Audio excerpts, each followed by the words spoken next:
sore waktu Jakarta adalah mengenai pendaftaran beasiswa SISGP Scholarship. Sebelum kita memulai, izinkan saya menyapa Pak Gustav Dahlin. Good afternoon or good morning from Sweden, Pak Gustav. Can you hear us? Yes, I can hear you loud and clear. Selamat pagi, selamat sore, selamat siang, selamat malam, everyone. Thank you, Pak Gustav. Thank you so much for joining us today. It's an honor to have you in our webinar today. So maybe without further ado, so that we can start, I would like to give the screen to you, Pak, to deliver your opening remark before we start our webinar today. So giving the screen to you, please. Terima kasih banyak. Thank you, Pak Tony. Thank you, everyone, for being in this webinar, for organizing it, and for having me. I will not take up too much of your time because I think there are far more interesting people in the room to listen to on this subject. But I'm very happy to be here just to on behalf of the Swedish Embassy in Jakarta and indeed by virtue of that on behalf of Sweden in a sense,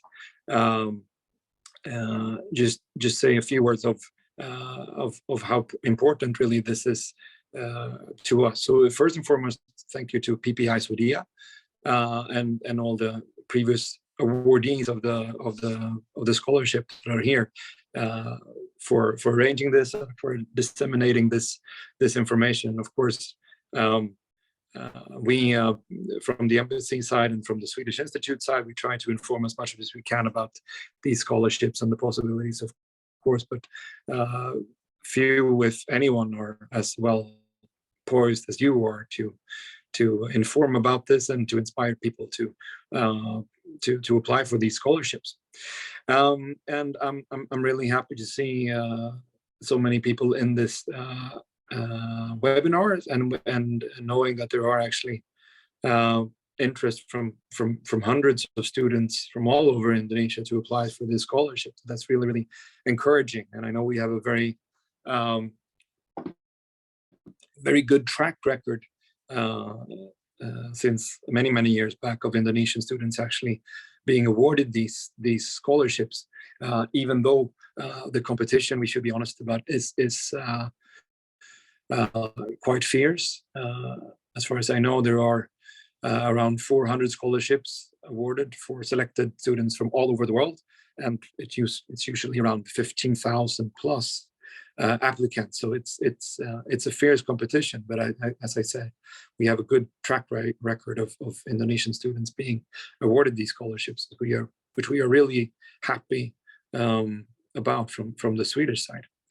And I think, again, those who are listening today are really lucky to have 8 awardees from Indonesia sharing your experiences of applying for and getting the scholarships, and also how it is to what possibilities they give in terms of studying in Sweden. And to us, this is not least important because through the work of PPI Swedia and also through the work of Alumni Swedia here in Indonesia, from the embassy side, we have very good, I would say, connections and relations to Indonesian students, both that are in Sweden and when people come back to Indonesia after their studies. And this is really important for us as a network of ambassadors, as it were, to Sweden, through which we can work together with on improving Indonesian Swedish relations. So this means that people apply for these scholarships, that they get them, and that you arrange these kind of things is really valuable to us. And I hope, I don't want to take anyone's speaking points here, but I hope that the speakers will attest to that getting this scholarship, getting to go to Sweden and study is a great opportunity, both for the experience and also, expanding your network, both in Sweden and in Indonesia, as it were.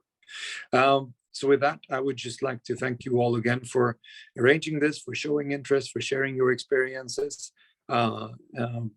Please continue to feel free, both from the side of PPI Swedia, but also from the side of individual students, to always reach out to us at the Swedish Embassy, either me or I think my colleague Amaretta is in the crowd somewhere here today as well. We're always happy to talk to Indonesians going to or having been in Sweden. So with that, just good luck with the seminar, good luck with your applications, and if I get to wish for something, I hope for all 400 scholarships that are available this year to be awarded to Indonesian students. Thank you so much. Terima kasih banyak. Thank you so much, Pak Gustav Taksumike, for a very warm opening remark. Thank you for the motivation as well. It is indeed a very enriching experience of being here and learned in campus academically, but also like day-to-day interaction with the Swedish people here. We learn about the culture and everything. That's very enriching. Pak Gustav, before we let you go, if you want to resume your activities, but of course you are welcome to stay with us too. We want to have a group picture with you if that's okay. All right? Oke, mungkin kita bisa lanjut dengan, thank you Pak. Kita bisa lanjut dengan ambil foto bersama ya kawan-kawan. Boleh minta kawan-kawan panitia juga mungkin untuk siap-siap screenshot. Oke. Oke, mungkin boleh ditutup dulu slide-nya sebentar, Mas Widi, biar kelihatan semuanya peserta. Sip. Oke, kita ada 4 page ya. Kita mulai. Oke, buka kamera semua. Beri senyum yang terbaiknya, senyum yang semangat gitu, biar beasiswanya nanti dapat mudah-mudahan. Oke, kita mulai. 1, 2, 3. That's one. Satu lagi. 1, 2, 3. Wah. Lagi. 1, 2, 3. Lagi. Oke, sudah semuanya. Okay, again, thank you so much, Pak Gustav, for your kind support and inspiration this morning. Sekali lagi, kawan-kawan, kami ingatkan bahwa acara kita pagi ini merupakan terselenggara berkat kerjasama dari PPI Swedia dan tentunya dengan kawan-kawan penerima beasiswa SISKP 2022 dan dengan dukungan juga dari Kedutaan Swedia di Indonesia. Oke, dengan itu kita boleh lanjut lagi ya. Boleh minta ditampilkan lagi slide-nya, Kak Widi? Iya. Slide selanjutnya. Iya. Ya, jadi hari ini kita akan fokus ke pendaftaran beasiswa SISGP selanjutnya. Nah, teman-teman, sebelum kita mulai, hanya mengingatkan saja bahwa agenda kita hari ini, webinarnya akan berjalan selama 2 jam. Tadi kita sudah melewati sesi pembukaan dengan sambutan dari Pak Gustav Dahlin. Nanti selanjutnya kita akan ada beberapa sesi, dibagi menjadi 3 sesi, 4 sesi dengan sesi tanya jawab, di mana kita akan semacam kupas tuntas gitu ya tentang persiapan pelaksanaan pendaftaran beasiswa SISKP 2023. Lanjut. Nah, sebelum saya serahkan sesi ke acara ini ke sesi selanjutnya, mungkin saya akan mulai dengan memaparkan beberapa informasi umum terkait beasiswa The Swedish Institute Scholarship for Global Professional. Jadi sebagaimana yang mungkin sebagian besar kawan-kawan sudah ketahui, beasiswa ini adalah untuk mahasiswa tingkat master yang mencakup biaya kuliah dan juga biaya hidup bulanan gitu ya. Jadi beasiswanya menyediakan biaya hidup sebesar 11.000 Swedish kroner per tahun 2022 atau sekitar 16 juta rupiah kalau dikonvert ke dalam rupiah. Selain itu juga beasiswanya mencakup asuransi, biaya transportasi, kemudian juga ada kesempatan untuk berjaring dengan para alumni Swedish Institute setelah nanti kawan-kawan menyelesaikan pendidikannya. Kemudian ada beberapa dokumen yang dibutuhkan. Nanti kita ini juga akan bahas satu-satu secara detail ya, tapi yang pasti kita harus mengumpulkan CV yang harus dibuat di dalam format Swedish Institute. Ada juga surat rekomendasi, juga pakai format yang as-in, seperti apa formatnya nanti kita akan bahas. Kemudian ada bukti yang valid dan lengkap perihal pengalaman kerja dan pengalaman kawan-kawan sebagai pemimpin gitu ya, atau leadership experience. Selain itu juga tentunya harus ada salinan atau pindaian asli dari paspor dan KTP sebagai national ID. Dan juga yang paling penting nih, harus ada surat motivasi pendaftaran beasiswa. Nah, nanti akan tersedia saat pengisian dalam portal aplikasi beasiswa gitu ya. Dan poin penting yang kawan-kawan harus ingat juga adalah aplikasi pendaftaran harus menggunakan bahasa Inggris gitu ya, dan harus diisi sesuai dengan petunjuk formulir yang diberikan oleh SI gitu ya. Jadi jika ada hal yang tidak lengkap, maka SI umumnya akan mendiskualifikasi aplikasi yang kawan-kawan ajukan. Jadi penting sekali poin ini diperhatikan. Untuk informasi lebih lanjut, kawan-kawan bisa kemudian juga mengunjungi website yang tertera di slide ya. Selanjutnya.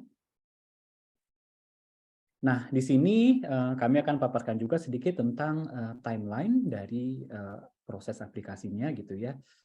Yang kawan-kawan ingat adalah bahwa aplikasi ini prosesnya super simple sekali gitu ya, dan secara timeline seperti yang kawan-kawan bisa dimulai di bulan Oktober 2022 sampai Januari 16 Januari kemarin, itu adalah tahap pendaftaran program master tingkat universitas melalui University Admissions. Mudah-mudahan kawan-kawan semua yang hadir di ini saya yakin sudah mendaftar ya di University Admission. Nah, setelah itu kemudian nanti pendaftaran beasiswa Swedish Institute-nya sendiri akan mulai dibuka 10 Februari. Jadi sekitar kurang lebih 2 minggu dari sekarang gitu ya.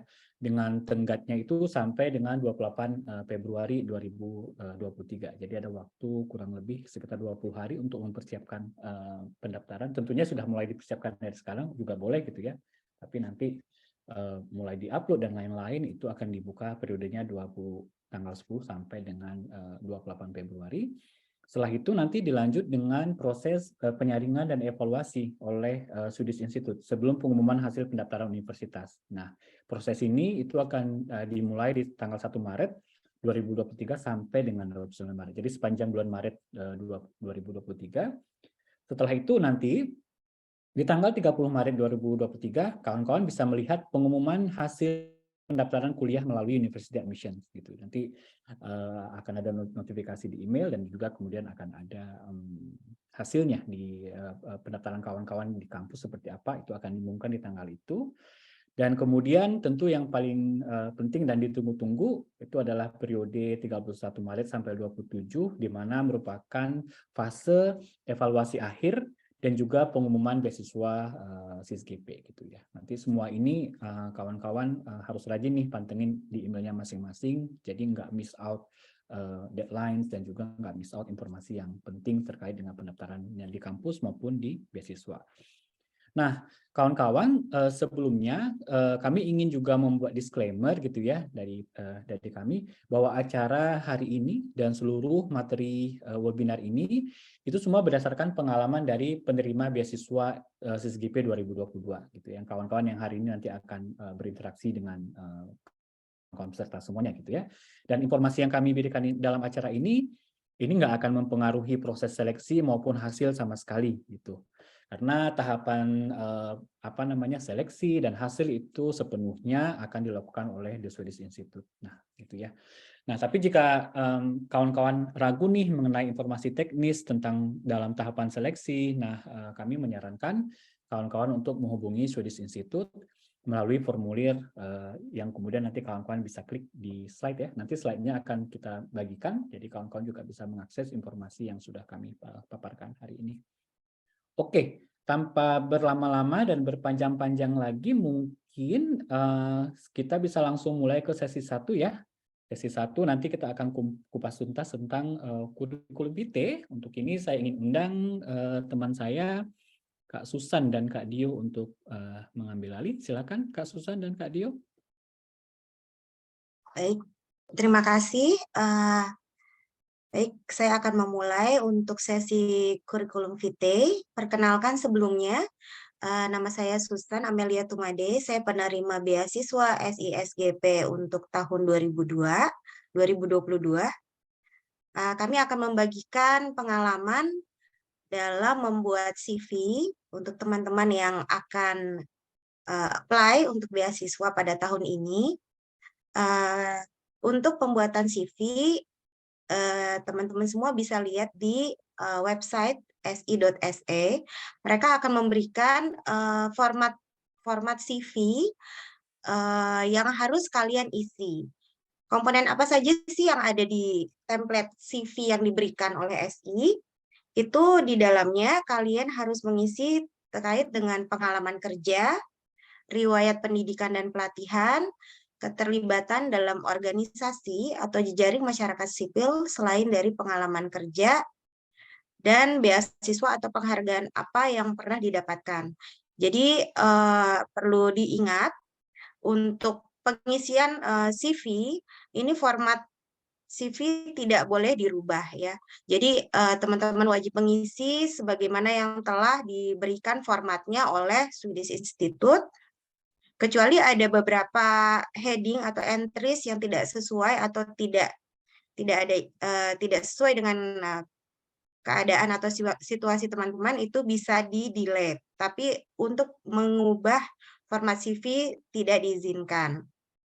Lalu ketika teman-teman sudah selesai mengisi CV tersebut, nanti CV-nya agar di-convert ke PDF sebelum teman-teman upload ke aplikasi portal beasiswa. Nah, ketika mengupload, jangan lupa untuk delete atau menghapus bagian instruksinya terlebih dahulu. Dan CV yang telah diisi tidak boleh melebihi 3 halaman.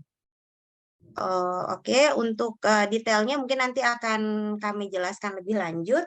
Selanjutnya, saya persilahkan rekan saya, Dio, untuk menjelaskan tentang proof of work and leadership. Silakan, Dio. Ya, halo Kak Susan. Kasih ya halo semuanya. Kenalin, saya Dio. Saya penerima beasiswa tahun 2022. Oke, ya ini bukti kerja dan kepemimpinan atau proof of work and leadership. Jadi ini juga sama kayak CV, menggunakan template SI. Itu bisa di-download di websitenya. Dan jadi template-nya itu sama seperti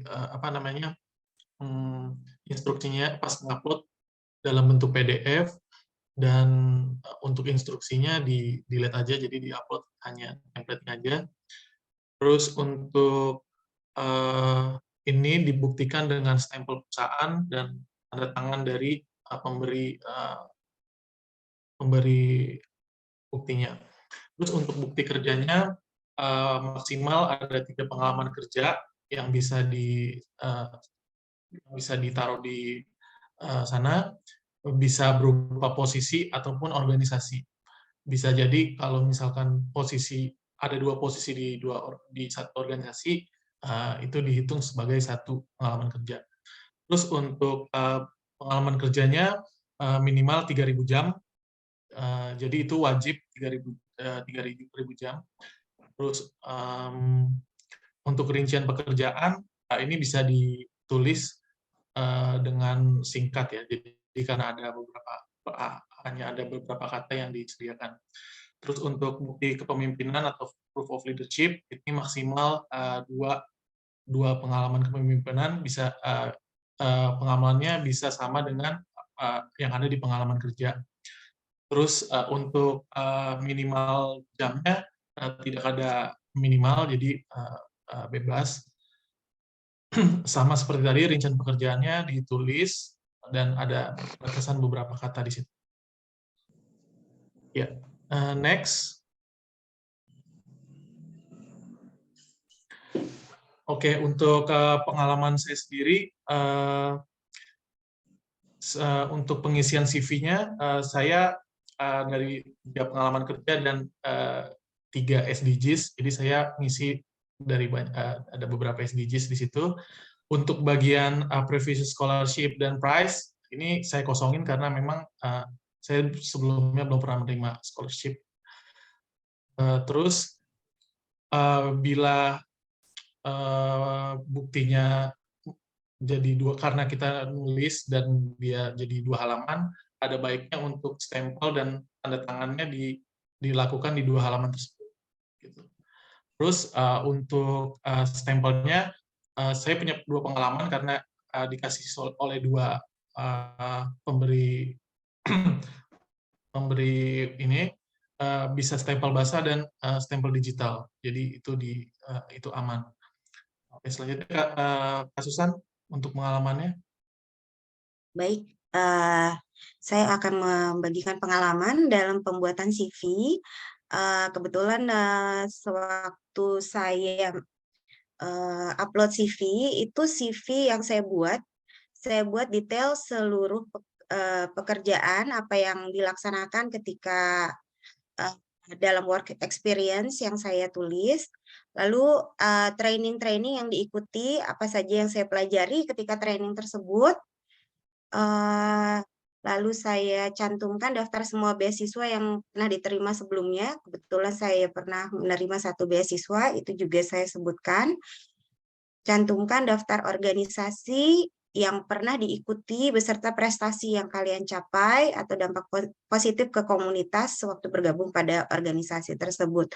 Jadi dalam pengalaman berorganisasi, selain saya menyebutkan apa saja yang dikerjakan ketika bergabung dalam organisasi tersebut, saran kami adalah teman-teman juga share apa saja sih prestasi yang kalian dapatkan ketika bergabung dalam organisasi tersebut. Misalnya, ketika bergabung kalian bisa galang dana untuk membantu rumah sakit atau membantu komunitas di sekitar kalian.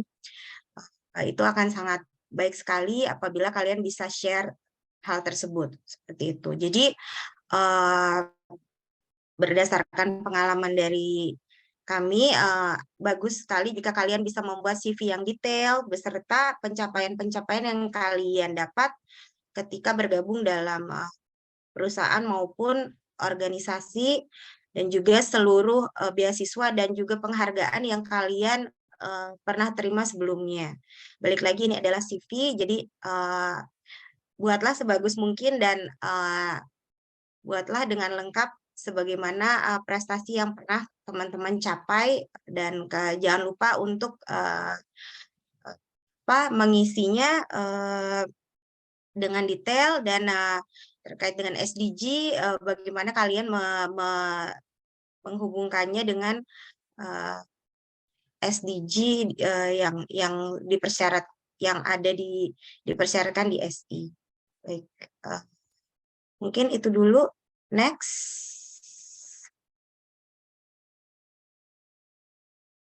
Oke, untuk pertanyaan mungkin Dio bisa membantu menjawabnya. Oke, ini pertanyaan yang kita dapatkan dari formulir pendaftarannya. Jadi kita karena relatif sama pertanyaannya, jadi ini ada 5 pertanyaan yang kita anggap seperti mengulang gitu. Terus pertanyaan-pertanyaan, mana yang lebih baik, pengalaman dari tempat kerja atau tempat kuliah? Kalau kita lihat dari website SI, prioritasnya pengalaman kerja dari employment atau dari kantor tempat kita bekerja. Jadi lebih baik dari situ. Apalagi kalau pengalaman kerja tersebut menunjukkan kalau kita ada pengalaman kepemimpinan di situ. Terus yang pertanyaan nomor 2, bagaimana profil penerima beasiswa yang diharapkan oleh SI? Yang diharapkan oleh SI adalah pengalaman kerja yang mana pengalaman kerja atau kantornya menjalankan sesuatu yang bertujuan untuk mencapai tujuan dari SDG itu sendiri. Jadi kalau pengalaman saya sendiri, saya bekerja di startup bidang pendidikan, jadi perusahaan yang tempat saya bekerja mencapai ingin menuju SDG nomor 4 soal pendidikan kayak gitu. Untuk Kak Susan sendiri ada pengalaman tertentu untuk ini? Oke, untuk saya sendiri ketika saya submit, saya dua-duanya dari tempat bekerja. Jadi untuk leadership dan work experience, Ini saya submit dari tempat kerja dan ya itu saya menceritakan bagaimana ketika saya memimpin suatu proyek dan juga prestasi yang didapatkan seperti itu. Itu sih kalau dari pengalaman saya. Iya, ya saya Ya, juga next. dari sama kayak Kak Susan, saya juga dari untuk pengalaman kepemimpinannya dari dua kantor yang berbeda, jadi saya pakai itu. Oke, untuk pertanyaan nomor 3, apakah CV sebaiknya dalam bentuk narasi atau list point? Kalau pengalaman saya sendiri, kalau saya dalam bentuk list point sih di sini. Untuk Kak Susan gimana Kak? Apakah narasi? Oke. Oke, terima kasih. Untuk CV, jadi di template CV yang diberikan oleh SI, untuk headingsnya memang bentuknya poin. Tapi ada beberapa parts yang itu kalian bisa dalam bentuk narasi, seperti work experience. Nah, itu kalian bisa jelaskan tuh terkait dengan work experience kalian. Kenapa kalian bilang itu work experience berhubungan dengan SDG. Terus ada dalam pengalaman berorganisasi juga kalian bisa sebutkan tuh organisasinya ini terkait apa sih yang dilakukan di organisasi ini, lalu apa pencapaian kalian ketika kalian bergabung sebagai leader dalam organisasi ini. Jadi memang di headingsnya itu dalam bentuk poin, tapi dalam di bagian work experience maupun civil society engagement, kalian bisa jelaskan lebih lanjut terkait dengan pengalaman kalian dalam organisasi maupun pekerjaan tersebut. Itu. Oke, selanjutnya yang pertanyaan nomor 4, susunan pengalaman kerja harus bagaimana, reversal kronologika atau pengalaman kerja dulu baru civil engagement. Nah, untuk dari website SI ini sendiri sudah dicantumin kalau mengurutkannya dengan reverse chronological, ini tuh artinya adalah didahului dari pengalaman kerja kita yang paling akhir sampai yang paling lama gitu. Jadi pengalaman kerja yang kalau pengalaman kerja yang sekarang, terus pengalaman kerja sebelumnya dan seterusnya kayak gitu sih. Maksud dari reversal kronologi. Terus pertanyaan nomor 5, pengalaman organisasi kampus seperti BEM, KKN, HIMA, apakah masuk ke dalam daftar pengalaman kerja atau tidak menurut SI? Nah, dari sini SI sudah menjelaskan pengalaman kerja seperti apa yang mereka anggap valid, yaitu bisa full time, bisa juga part time. Mostly sih sebagai employee. Kalau kita punya usaha atau sebagai employer juga bisa kita masukkan sebagai pengalaman kerja ataupun sebagai freelancer gitu. Kalau employer ini karena kita yang memimpin suatu usaha tersebut, biasanya sih kita minta rekomendasi bisa dari partner partner kerja perusahaan kita dan lain-lain. Freelancer juga biasanya dari partner kerja kita gitu. Kalau employee kebanyakan kita minta rekomendasinya dari atasan kita gitu. Nggak untuk kita SI tidak menyarankan untuk diberikan oleh teman sebaya lah gitu, teman satu level. Gitu. Untuk Susan ada yang mau nambahin soal ini?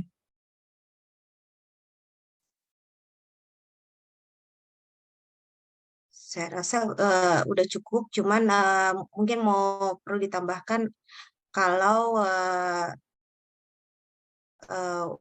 valid work experience sesuai website SI itu work experience bisa dari organisasi or companies. Itu jadi kalau mungkin teman-teman ada di luar itu experience-nya, mungkin bisa teman-teman tanyakan langsung ke SI seperti itu. Jadi silakan teman-teman yang mungkin bekerja atau ada leadership experience dari tempat yang tidak disebutkan di website agar mencari tahu atau mengkonfirmasi langsung kepada Swedish Institute. Seperti itu.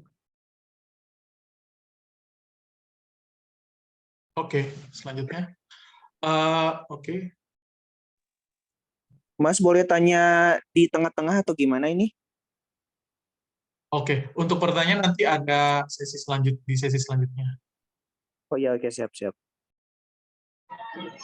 Menang banyak di sini. Oke, Mbak. Oke, untuk next slide akan dijelaskan oleh Kak Juni dan Kak Bianto ya. Silakan dipersilakan. Oke, terima kasih Kak Dio. Selamat pagi teman-teman semua. Selamat pagi teman-teman panitia. Selamat ya. Selamat pagi teman-teman panitia. Selamat sore teman-teman peserta. Terima kasih semuanya yang sudah join. Perkenalkan, nama saya Juni. Sekarang saya kuliahnya di Gothenburg University. Jurusannya International Master for Educational Research. Di sini saya akan melanjutkan penjelasan mengenai dokumen yang diperlukan untuk mendaftar beasiswa SI, yaitu surat rekomendasi ya, atau letter of reference atau surat rujukan. Jadi seperti yang sudah disampaikan oleh Kak Dio, Kak Susan, dan Kak Tony sebelumnya, teman-teman, sebenarnya petunjuk untuk semua detail dokumen itu sudah jelas ada di website SI. Gitu ya. Jadi sebelum saya mulai untuk menjelaskan surat rekomendasi, jadi akan sangat diperlukan detail dan membaca petunjuk dengan sangat baik supaya benar-benar mengikuti petunjuk dari SI. Karena menurut saya SI ini salah satu beasiswa yang detail dokumennya itu maksudnya benar-benar sangat terperinci sekali gitu. Jadi pastikan bahwa teman-teman memang melihat detailnya dan requirement dan persyaratannya seperti yang SI sudah berikan contoh gitu ya.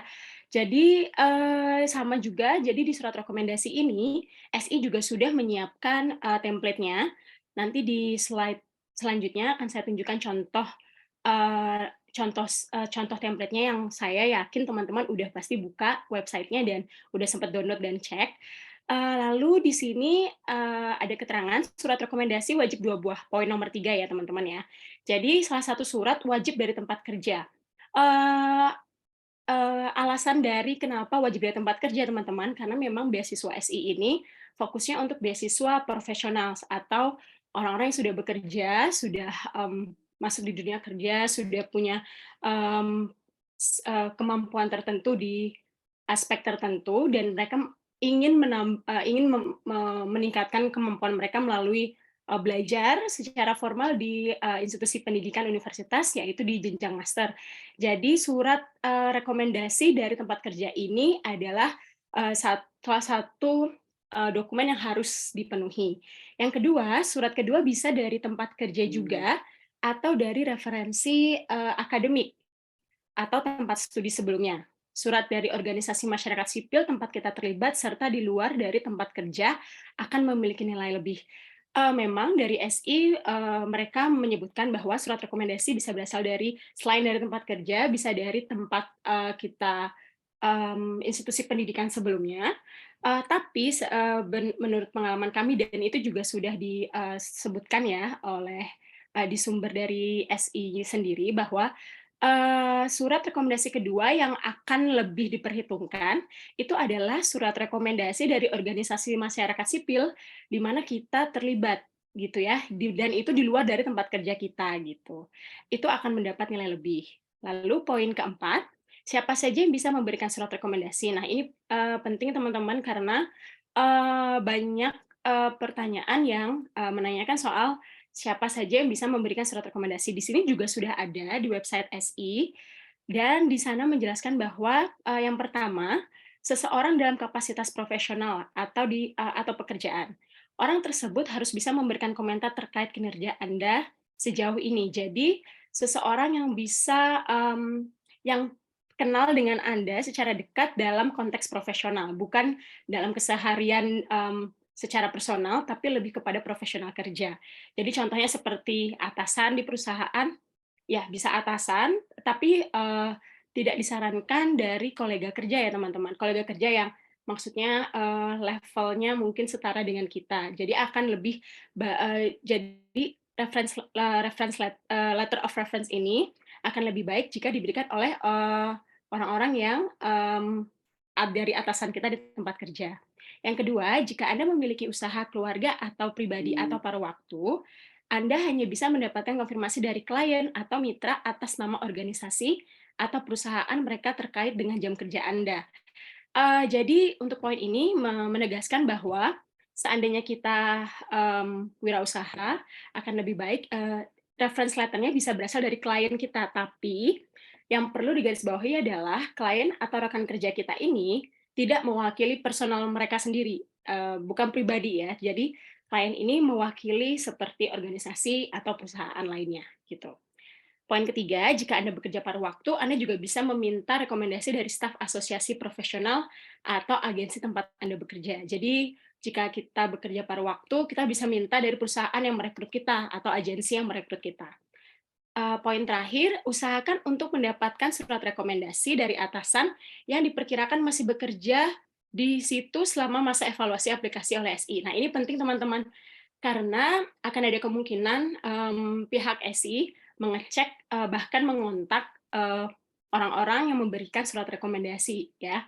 Jadi pastikan bahwa atasan atau supervisor yang memberikan surat reference letter of reference ini itu masih bekerja hingga pada saat masa pengecekan dokumen oleh pihak SI. Jadi seandainya terkena random check, mereka akan bisa mengkonfirmasi terkait reference letter yang mereka berikan kepada calon penerima beasiswa SI, seperti itu. Terima kasih. Selanjutnya saya beri waktu kepada Kak Bianto. Silakan Kak Bianto.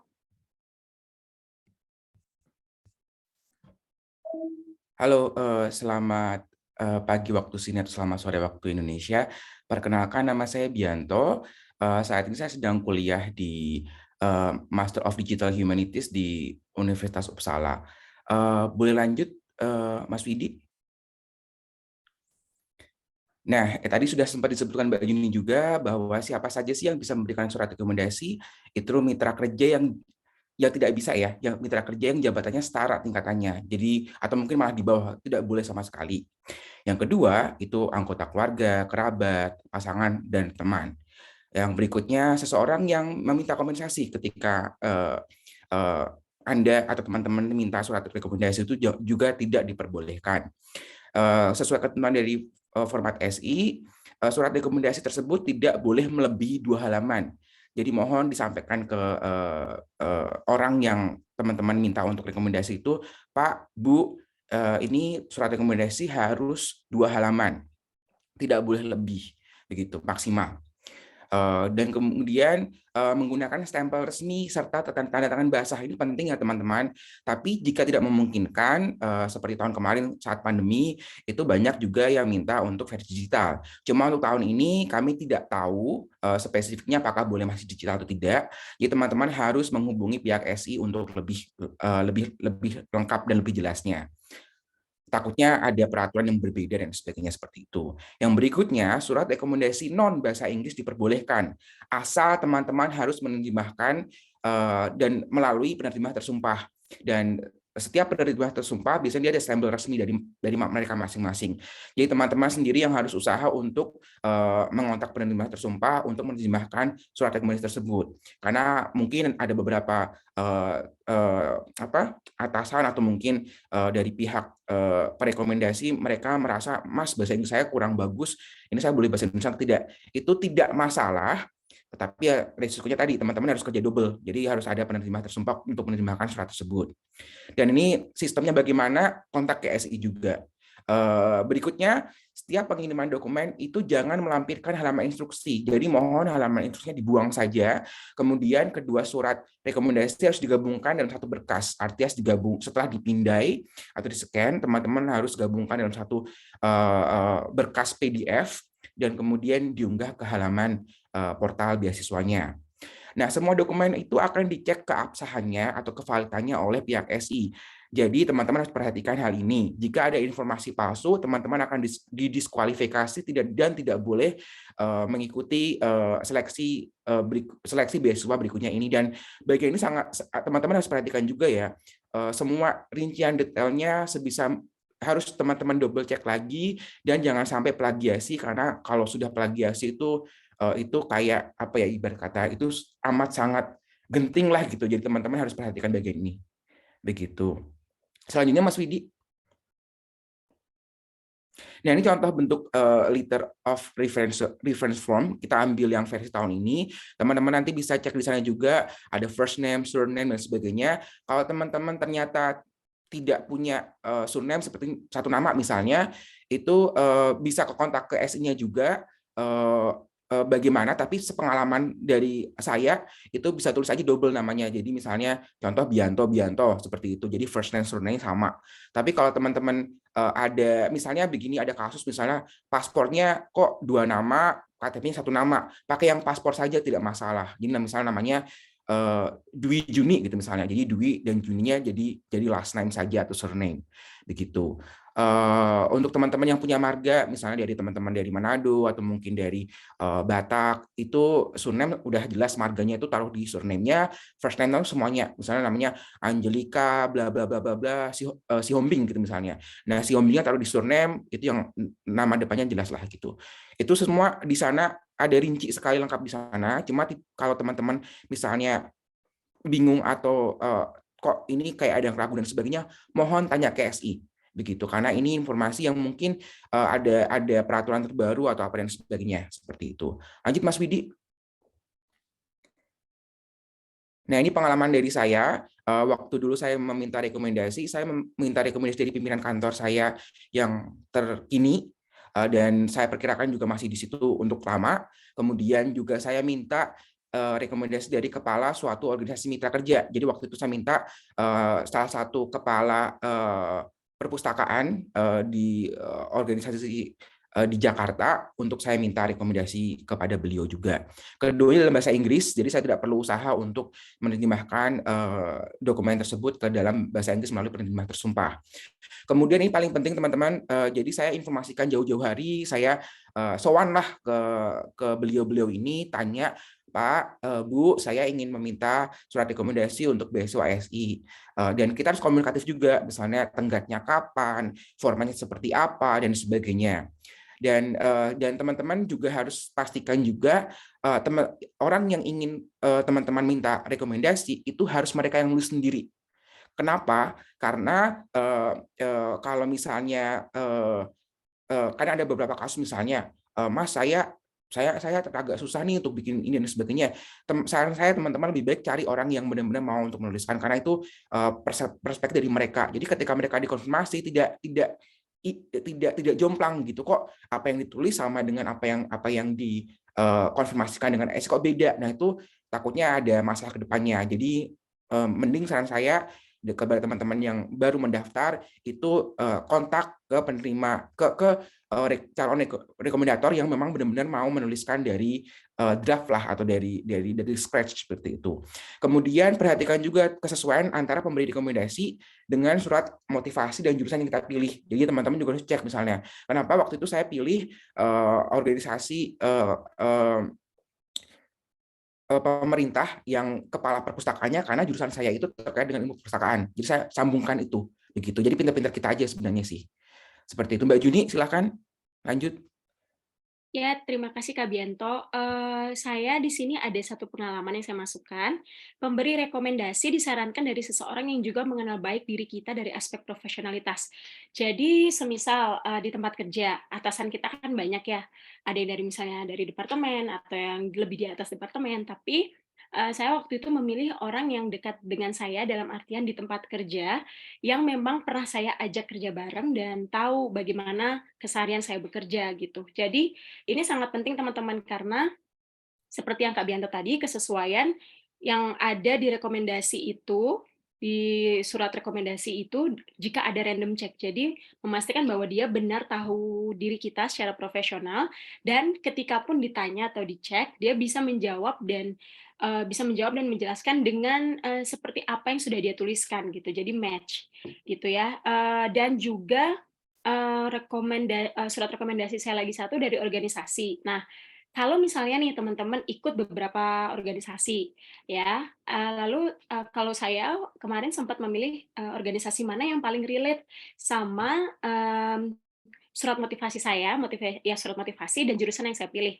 Contoh nih teman-teman, ada yang ikut organisasi misalnya lingkungan, ada yang ikut organisasi pendidikan. Nah, seperti contohnya saya. Nah, jadi saya memilih organisasi yang memang relate sama jurusan S2 dan di motivation letter yang sudah saya buat. Jadi saya memilih organisasi pendidikan yang saya ikuti. Jadi dan saya memilih atasan atau pimpinan di organisasi tersebut yang bisa memberikan surat rekomendasi sesuai dengan apa yang sudah saya kerjakan sebelumnya di organisasi tersebut. Begitu sih. Jadi pengalaman saya lebih menitik beratkan kepada komunikasi terhadap orang yang akan memberikan surat rekomendasi, dan yang kedua terkait bagaimana memperhatikan kesesuaian antara pemberi rekomendasi dengan surat motivasi dan jurusan yang kita pilih, karena itu penting banget gitu.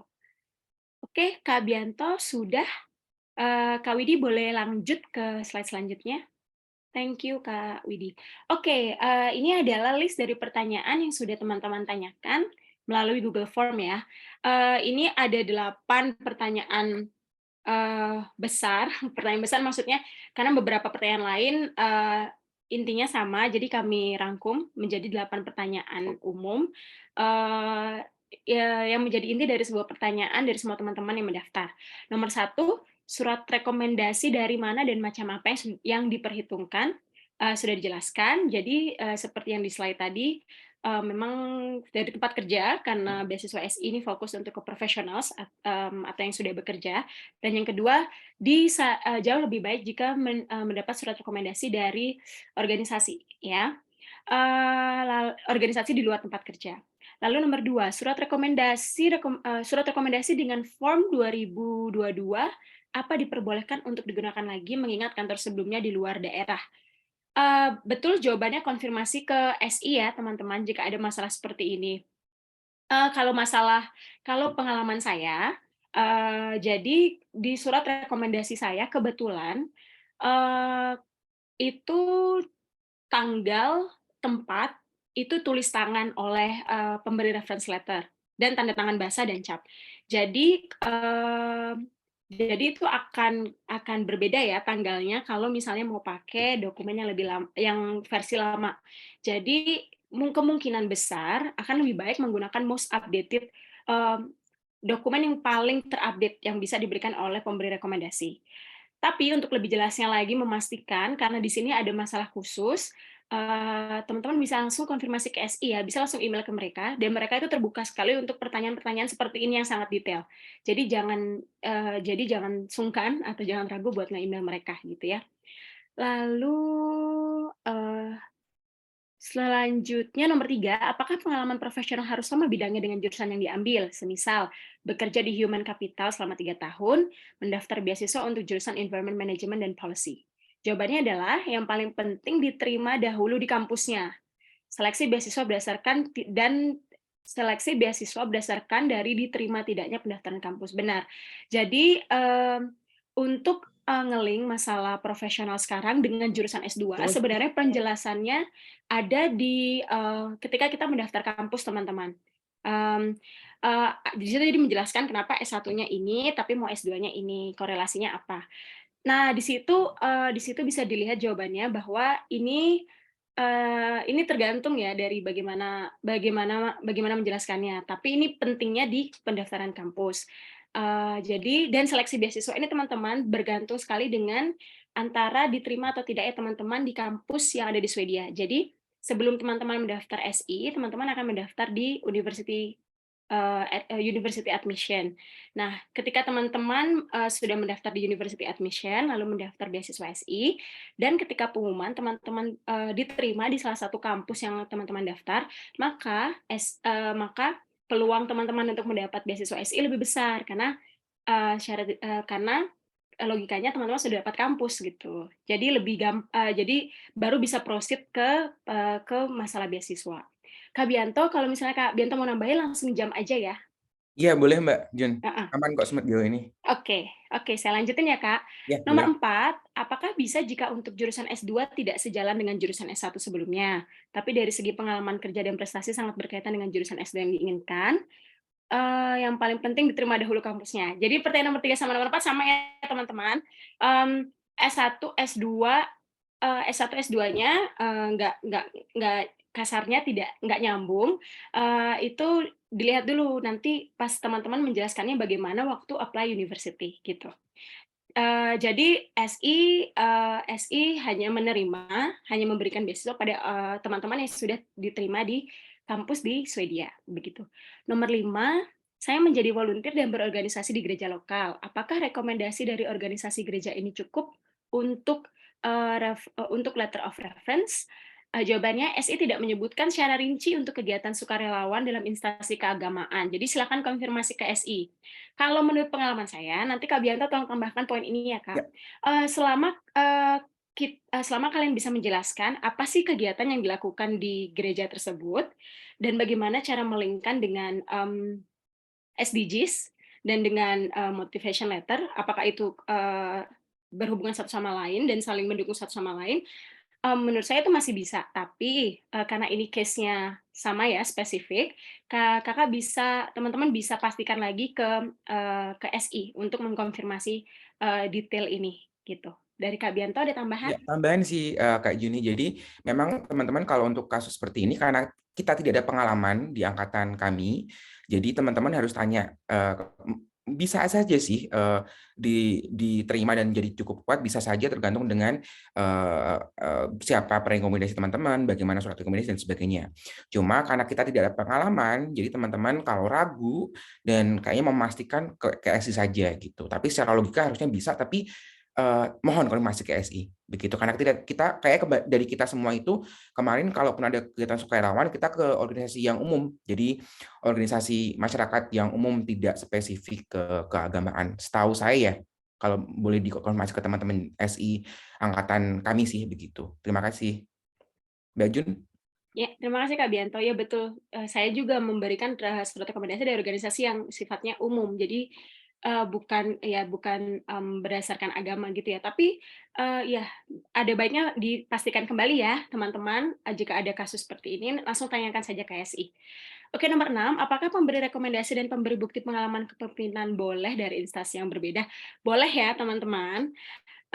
Mohon maaf, ini lagi 2 menit waktunya untuk bagian kita, jadi saya agak percepat. Nomor 7, bagaimana jika pemberi rekomendasi kelewatan menerima panggilan telepon dari tim SISGP untuk mengkonfirmasi keaslian data? Apakah akan berpengaruh dengan result? Jawabannya, sepengalaman kami tidak ada panggilan telepon tahun lalu. Tahun ini silahkan tanya ke pihak SI. Betul, dari kami semua, kami tidak kena ditelepon, tidak ada konfirmasi. Tapi untuk tahun ini, mohon silakan dipastikan lagi ya Kak, ke SI-nya langsung. Selanjutnya, terakhir nomor 8, apakah 2 surat rekomendasi salah satunya harus dari dosen atau institusi pendidikan?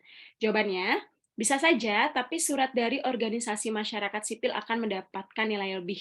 Ya, itu jawabannya Kak ya. Jadi bisa, tapi akan mendapat poin lebih tinggi jika teman-teman bisa memberikan surat rekomendasi yang berasal dari organisasi masyarakat sipil di luar tempat kerja. Begitu. Ya, tambahan satu lagi Kak. Silakan. Jadi untuk 2 surat rekomendasi itu, satu tuh wajib dari tempat teman-teman bekerja. Jadi kalau teman-teman misalnya tidak pernah bekerja sama sekali dan dua-duanya dari dosen atau instansi pendidikan tapi dalam ranah bukan pekerjaan, itu tidak boleh sama sekali karena minimal ada 3.000 jam kerja. Jadi teman-teman misalnya di kampus pernah mengajar seperti itu kan bukan bagian dari itu kan bagian pekerjaan. Nah, itu bisa dicantumkan. Cuma harus memenuhi minimal 3.000 jam kerja tadi begitu. Jadi satu itu wajib dari tempat teman bekerja, yang satu lagi sebenarnya bebas, cuma dari SI mencantumkan bahwa jika dapat surat rekomendasi dari organisasi masyarakat sipil itu akan mendapatkan nilai lebih begitu. Dari dosen juga tidak masalah, tapi ya tadi ada penekanan seperti itu karena harus menyesuaikan dengan SDG juga. Begitu sih Kak Jun ya, kita kayaknya udah selesai. Jadi Ya, bisa betul. ke Mas Ihsan dan Mas Hafiz ya. Oke, silahkan Kak Iksan dan Kak Hafiz. Oke, terima kasih Mbak Juni dan Mas Bianto. Eh, Teman-teman, Assalamualaikum warahmatullahi wabarakatuh. Selamat sore semuanya bagi yang di Indonesia, selamat pagi yang di Swedia. Terima kasih atas kesempatannya. Di sesi ini, perkenalkan, nama saya Muhammad Hafiz Hannibal, sering dipanggil Hafiz. Saya saat ini sedang menjalankan studi di Lund University di program studi European International Trade and Tax Law. Di sesi ini saya akan ditemani oleh Mas Ihsan yang juga akan sharing pengalamannya nanti di sini.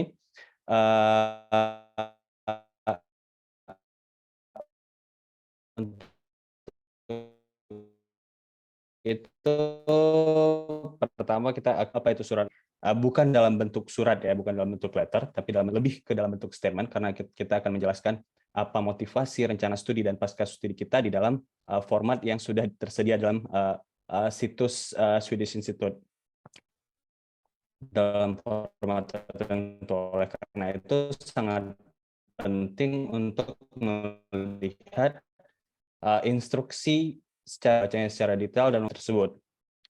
Di dalam form tersebut biasanya terdiri dari pertanyaan terkait dengan rencana studi, apa yang akan kita mau pelajari, apa programnya yang akan kita pelajari, motivasi kita untuk aplikasi beasiswa ini dan untuk studi kita selama di Swedia, dan yang paling penting yaitu pasca studi, bagaimana kita mengaplikasikan pengetahuan yang kita dapat selama studi di dalam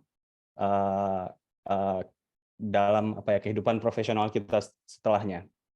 Kemudian karena ini memang beasiswa dari Swedish Institute itu sangat memang menekankan keterkaitan dan kontribusinya terhadap pencapaian SDGs, baik itu secara general sustainable development maupun secara spesifik yaitu UN Sustainable Development Goals secara spesifik ya goalsnya.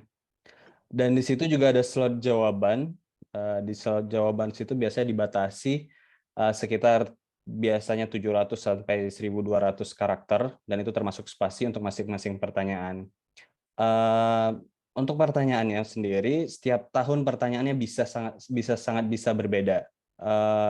Nanti saya juga akan memberikan referensi beberapa pertanyaan-pertanyaan yang sudah pernah dipublikasikan ya di SI. Yang sudah dikumpulkan. Ada beberapa tips dan saran dari saya secara personal. Yang pertama, kejujuran ya. Kejujuran memang sangat penting di sini. Berikan jawaban yang jujur, otentik, terstruktur. Jadi penjelasan antara di sini ada 700 sampai 1.200 karakter. Jadi struktur dari penjelasan yang kita berikan baik, kemudian juga logis, dan juga efisien. Ini terbatas. Jadi kita harus memanfaatkan 700 sampai 2.200 karakter itu untuk memaksimalkan sekomprehensif mungkin apa motivasi kita untuk belajar untuk studi di Swedia. Kemudian yang kedua itu setiap pertanyaan membutuhkan jawaban yang bersifat personal. Jadi semuanya memang membutuhkan pengalaman masing-masing. Dan ini pasti berbeda masing-masing orang, baik itu dari segi latar belakang, pengalaman, motivasi, dan lain-lain. Sehingga ini mempunyai keunikan tersendiri bagi masing-masing aplikan. Dan perlu diingat untuk proses seleksi ini tidak ada wawancara ya, tidak ada interview, yang based on persyaratan secara tertulis yang kita submit, baik itu dari CV, recommendation letter, atau leadership, proof of leadership, juga motivation letter tentunya. Sehingga kita harus memastikan benar-benar bahwa jawaban atau apapun yang kita submit itu benar-benar komprehensif dan mencerminkan kelayakan kita untuk dapat diterima di beasiswa ini. Dan kemudian yang paling pasti itu pastikan ini otentik ya, kejujuran. Jangan pernah melakukan plagiarisasi karena memang itu sangat penting. Jangan pernah meniru kalimat dari, nanti mungkin Mas Ihsan juga akan menjelaskan beberapa contoh. Sangat penting untuk tidak ditiru dan apalagi meniru teman seperjuangan, maksudnya yang secara bersamaan melakukan aplikasi. Kemudian susun dan matangkan konsep seawal mungkin. Ini membutuhkan waktu untuk menyusun satu motivation statement atau letter yang baik, yang efisien dan yang ringkas. Itu membutuhkan waktu. Oleh karena itu susun sejak awal dan matangkan konsep. Alokasikan waktu tinjauan sejawat atau peer review. Kita bisa minta ke teman-teman yang kita percaya mempunyai mungkin kemampuan untuk mereview, akan sangat baik.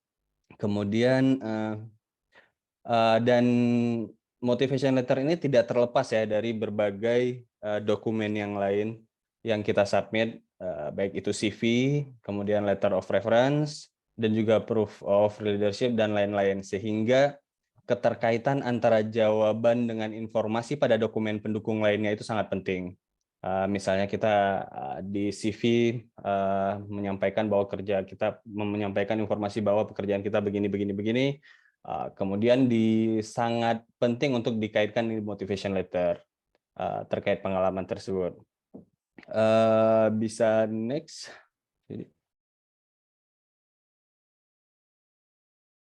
Mas Widi bisa next. Oke, di selanjutnya ini ada beberapa contoh ya, beberapa contoh motivation letter dari beberapa tahun sebelumnya. Ini dari 2016. Semua pertanyaan ini nanti bisa dibaca sendiri ya masing-masing. Jadi dari tahun 2016, 2017, 2018, 2019,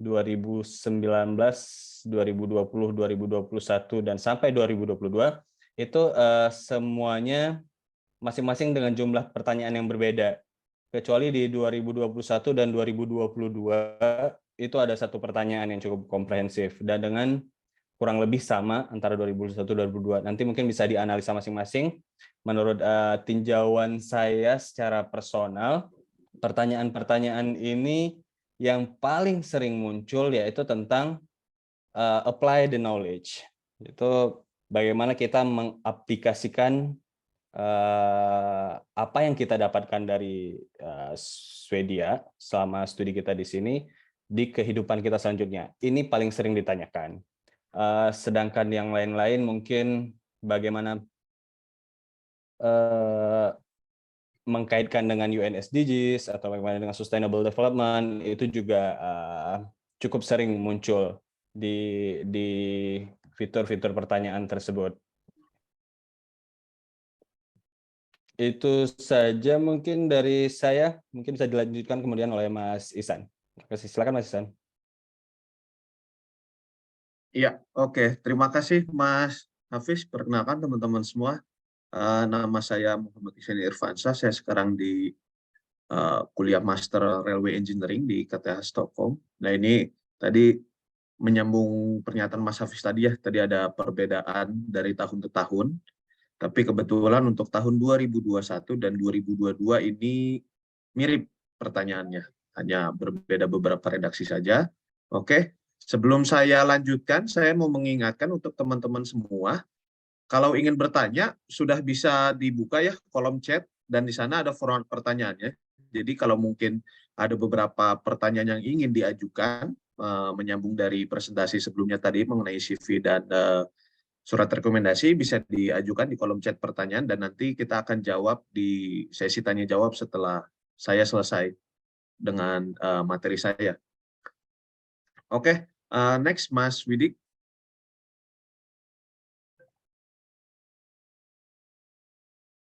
Ya, ini saya mau sharing bahwa saya ini kasusnya saya 2 kali apply. Jadi tahun 2021 saya apply tidak terpilih, lalu tahun 2022 alhamdulillah saya terpilih gitu.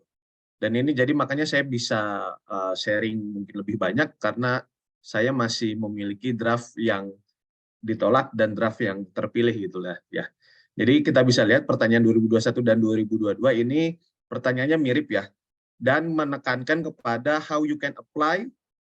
Jadi apa yang akan kita lakukan gitu setelah kita mendapatkan sesuatu dari waktu kita di Swedia terhadap organisasi atau company kita di home country kita atau di region kita. Region kita di sini bisa dalam lingkup Asia kalau kita ya.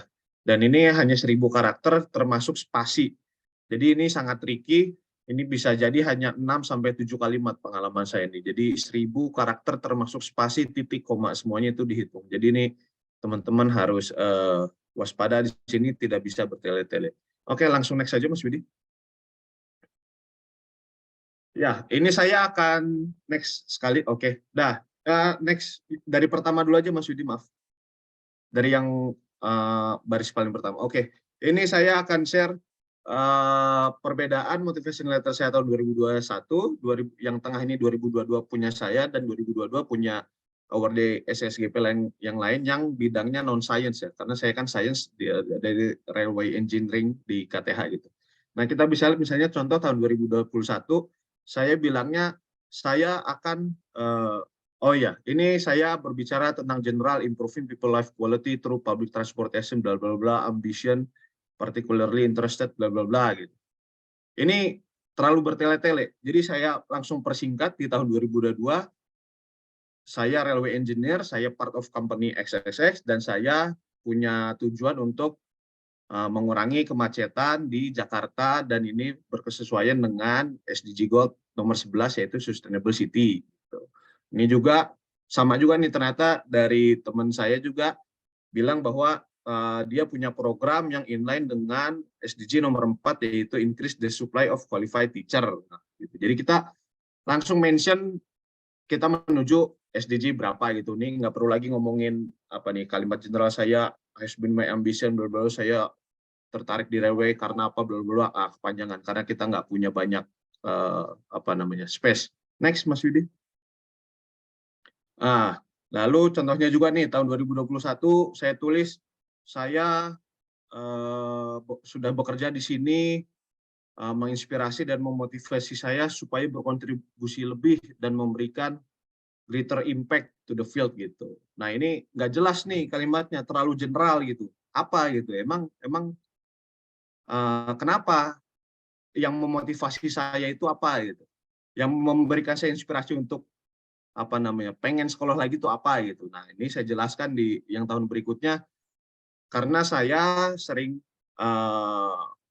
ketemu masalah teknis tentang perkeretaapian dan sebagainya dan kita selalu mengandalkan expert dari luar. Karena kenapa? Karena negara kita kekurangan expert di bidang railway sebenarnya gitu.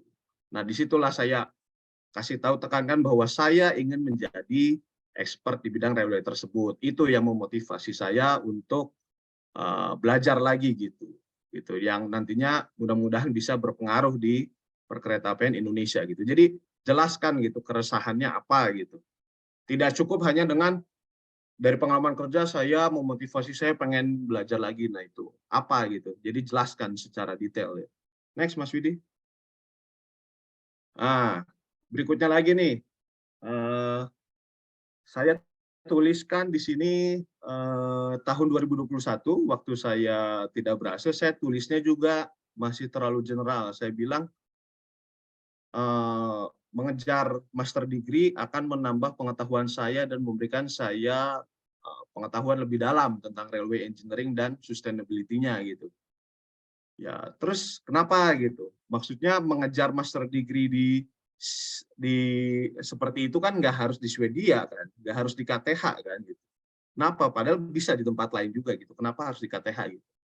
Nah, saya jelaskan di yang 2022 saya jelaskan bahwa railway engineering program yang di KTH itu memenuhi kriteria yang saya cari. Gitu. Apa saja saya tuliskan kurikulumnya, teori praktis combination-nya, dan exposure-nya terhadap dunia perkeretaapian di Eropa. Dan ini memang fakta ya. Jadi KTH ini banyak studi komprehensif dengan perusahaan-perusahaan railway di Eropa gitu. Jadi sering bekerja sama dan sering mendapatkan support dana. Dan ini juga di-apply juga oleh kolega saya yang di bidang non-science, bahwa kenapa memilih program ini, karena di program ini akan memberikan saya exposure bagaimana global education approach di pedagogical training, yang bisa jadi approach pedagogical training ini mungkin hanya tersedia di university tersebut gitu, atau di negara Swedia saja. Saya nggak tahu sebenarnya di negara lain bagaimana ya. Oke, terakhir next Mas Widi. Nah, ini yang penentuannya nih, karena ini menjawab pertanyaan sekali ya. Kan pertanyaan itu bagaimana kita akan mengaplikasikan apa yang kita peroleh di Swedia gitu. Nah, 2021 saya menulisnya hanya saya percaya knowledge yang saya akan dapatkan akan membentuk saya menjadi expert leader, membentuk saya. Jadi motivasinya malah di diri saya, dan ini menurut saya ini yang salah besarnya ya. Motivasinya itu adalah bagaimana kita mengimplementasikan ilmu kita untuk kontribusi ke masyarakat dan terutama ke SDG ya. Nah, di sini saya tulisnya after study I will implement the knowledge and efficient to improve quality of railway operational in my company dan future railway project di keseluruhan Indonesia. Kalau yang kolega saya itu nulisnya adalah saya akan mengembangkan pedagogical training untuk memperkaya apa-apa. Lalu dengan networking yang diperoleh selama di Swedia, saya akan merencanakan untuk berkolaborasi dengan international educators untuk bla bla bla bla. Terus this collaboration will strengthen schools quality assurance. Jadi untuk meningkatkan kapasitas sekolah. Jadi balik lagi untuk apa yang akan kita lakukan gitu, bukan hasil akhirnya itu bukan di kita, tapi apa yang akan kita lakukan gitu. Karena mereka sudah tahu kalau dengan kita sekolah berarti kapasitas diri kita akan meningkat gitu. Oke, next Mas Widi. Nah, ini beberapa tips dan saran yang menurut saya perlu disinggung dalam surat motivasi, tapi ini berdasarkan pengalaman saya ya. Yang pertama, saya menggunakan metode paragraf induktif sebenarnya. Teman-teman pasti harusnya masih ingat ya bedanya paragraf deduktif dan induktif. Tapi kolega saya menggunakan paragraf deduktif dan kebetulan alhamdulillah kita sama-sama diterima. Jadi kita perlu pilih nih dari awal, mau deduktif, menyebutkan apa yang akan kita lakukan di awal, atau seperti saya induktif, saya menyebutkannya di akhir. Gitu. Lalu balik lagi, studi bukan untuk meningkatkan kapasitas diri sendiri saja, tapi juga untuk berkontribusi atau memberikan impact lebih besar dalam suatu sektor atau di bidang kita ya. Karena kalau meningkatkan kapasitas diri sendiri, ya orang SI juga tahu dengan kita sekolah ya kita akan meningkat kapasitasnya insya Allah. Dan sebutkan tujuan SDG yang ingin dicapai nomor berapa. Menurut saya nih dari berbagai macam SDG mungkin pilih satu difokuskan ya utamanya ke yang mana. Ini yang berkaitannya asumsinya dengan university admission kita diterima yang di urutan pertama gitu. Jadi jangan terlalu banyak juga mention terlalu banyak SDG, ntar bingung juga kita fokusnya ke arah mana gitu. Lalu sebutkan peran atau tanggung jawab dalam bekerja, misalnya role kita dalam apa, singkat aja karena sebenarnya role kalau kita mau menerangkan banyak-banyak itu sudah kita sampaikan di CV sebenarnya. Nah, ini lebih di-mention kalau ada kaitannya dengan keresahan yang dialami oleh kita atau pemicu kita untuk melanjutkan studi ini apa gitu. Lalu alasan memilih kuliah di Swedia atau di kampus tersebut itu apa. Lalu kemudian rencana setelah studi yang real serta kontribusi dalam aktivitas apa gitu. Nah, ini realnya yang tadi ya, tidak cukup hanya saya akan memperkaya pengetahuan saya untuk diaplikasikan apa gitu. Nah, ini yang perlu di highlight bahwa kita harusnya adalah kontribusi dalam aktivitas apa, bentuk apa yang akan kita kasih gitu, bukan hanya menjadikan diri kita seperti apa. Dan keuntungan dari jejaring S ini nantinya akan dimanfaatkan untuk apa. Oke, next Mas Widi. Ini sisa semenit lagi saya. Ini tips dan saran dari saya.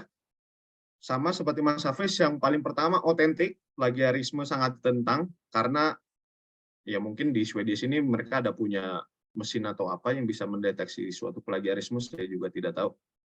Tidak bertele-tele, langsung ke poin yang dituju. Lakukan refleksi sebelum menulis. Jadi sebelum menulis baiknya merenung dulu ya. Merenung dulu, benar-benar dipikirkan.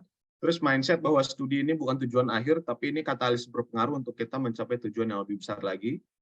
Tinjauan sejawat peer review minimal 2 orang. Saran saya 1 oleh bidang yang sama, 1 dengan bidang yang lain. Kenapa? Karena ini masing-masing punya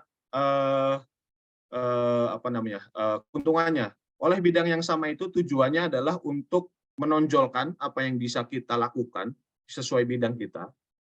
Dengan bidang yang oleh orang lain itu, bidang yang berbeda dengan kita itu, tujuannya adalah untuk melihat apakah motivation letter kita ini cukup dimengerti oleh orang awam yang tidak terlalu mengerti bidang kita gitu.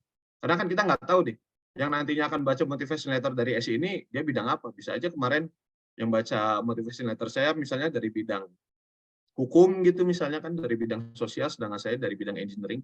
Kita nggak pernah tahu itu soal itu. Jadi pastikan ada 2 arah itu ya, dari yang luar bidang kita dan di dalam bidang kita. Lalu lakukan iterasi berulang kali, jeda setiap 1-2 hari sekali. Jadi jangan pernah teman-teman menulis surat motivation letter itu sehari langsung selesai, dah. Ini baiknya sehari, misalnya hari ini ditulis, disimpan di draft, besoknya selang sehari atau selang 2 hari coba dilihat lagi. Ini nyambung atau enggak. Ini pengalaman saya tahun lalu revisi saya sampai 22 kali. Karena tiap hari saya baca, oh kurang nyambung, kurang enak dibaca. Saya lakukan gitu. Jadi jangan selesaikan dalam 1 kali kesempatan saja. Temukan partner untuk berjuang ya. Ini bisa pasangan, suami atau istri, saudara kandung, sahabat, atau orang tua. Kalau saya tahun lalu ini dibantu oleh istri saya juga. Jadi saya dan istri hampir tiap hari mereview motivation letter saya. Jadi istri saya sangat berpengaruh juga peranannya dalam membantu saya sampai ke titik ini. Dan terakhir berjuang dan berdoa. Oke, next.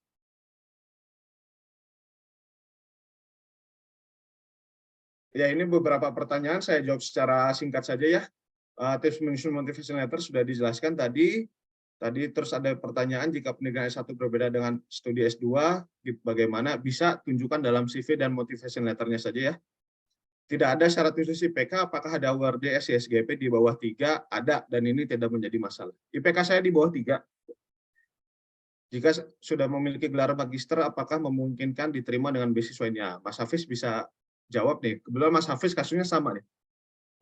Oke, untuk pertanyaan ini, saya memang tidak ada ketentuan ya dari SI untuk membatasi lulusan magister untuk mendaftar. Ada beberapa contoh.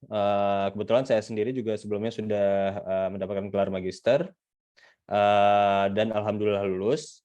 Juga ada juga pertanyaan mungkin ya terkait dengan perbedaan background jurusan ya untuk di S1 atau di sebelumnya, studi sebelumnya, dan itu juga tidak masalah asalkan sudah diterima di kampus yang dituju. Itu. Terima kasih, Sisan. Lanjut.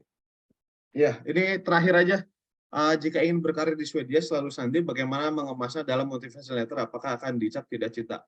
Nah, ini saran kami, jangan di step untuk berkarir di Swedia setelah lulus. Walaupun ini tidak dilarang ya. Kenapa? Karena ini bertentangan dengan pertanyaannya dari SI. Kan pertanyaan dari SI adalah apa yang akan di-apply dari pengetahuan kita di home country kita. Tapi ini balik lagi nanti disesuaikan dengan pertanyaan yang akan muncul tanggal berapa? 10 Februari nanti ya. Itu aja dari saya. Sepertinya ini udah slide terakhir kalau nggak salah. Ya, oke, segitu saja. Mohon maaf Mas Uni agak sedikit terlewat dari sesi waktu. Terima kasih semuanya. Terima kasih Ihsan dan Hafiz dan kawan-kawan semuanya. Mungkin kita kasih reaction tepuk tangan dulu nih untuk presentasi kawan-kawan tadi ya, dari sesi awal sampai sesi 3. Nah, sekarang kita langsung buka sesi tanya jawab aja nih teman-teman. Sesi 1 sekitar 20 menit. Kami sudah menerima beberapa pertanyaan, banyak sekali pertanyaan ya terkait dengan sesi yang informasi yang tadi sudah disampaikan. Kami sudah kurasi juga dan mungkin akan kami tanyakan beberapa di sini. Oke, kita mulai pertanyaan pertama ya. Ini tentang CV dan kerja dari Angelina. Apakah silabus dimasukkan semua atau hanya beberapa poin dan perlu dideskripsikan atau tidak? Ini untuk Kak Susan dan Dio nih sesinya kayaknya CV dan kerja. Silakan Kak Susan atau Dio. Jadi pertanyaannya adalah apakah silabus dimasukkan semua atau hanya beberapa poin dan perlu dideskripsikan atau tidak? Silakan. Ya. Oke, mungkin saya jawab duluan ya, baru rekan Dio. Terkait dengan pendidikan di CV, berdasarkan pengalaman dari saya sendiri sebelumnya, itu saya menuliskan ada 3 di Education and Training. Itu saya Education di Bachelor of Law, lalu training sebagai Procurement Management dan Capital Law, Market Law Consultant ya. Nah, untuk apa saja yang dipelajari pada level Bachelor dan Education tersebut, itu saya tidak menyebutkan semuanya, tapi saya sebutkan keahlian-keahlian yang terutama berkaitan dengan SDG yang dipilih, seperti itu. Jadi, kalau dari pengalaman saya sendiri, memang saya tidak menjelaskan dengan detail, tapi lebih ke masing-masing kurikulumnya ya, yang dipelajari itu apa, gitu. Itu sih. Tapi saya tidak menjelaskan detail di bagian tersebut. Untuk yang detail saya jelaskan adalah yang di bagian work experience atau pengalaman berorganisasi gitu. Mungkin dari rekan Dio ada tambahan?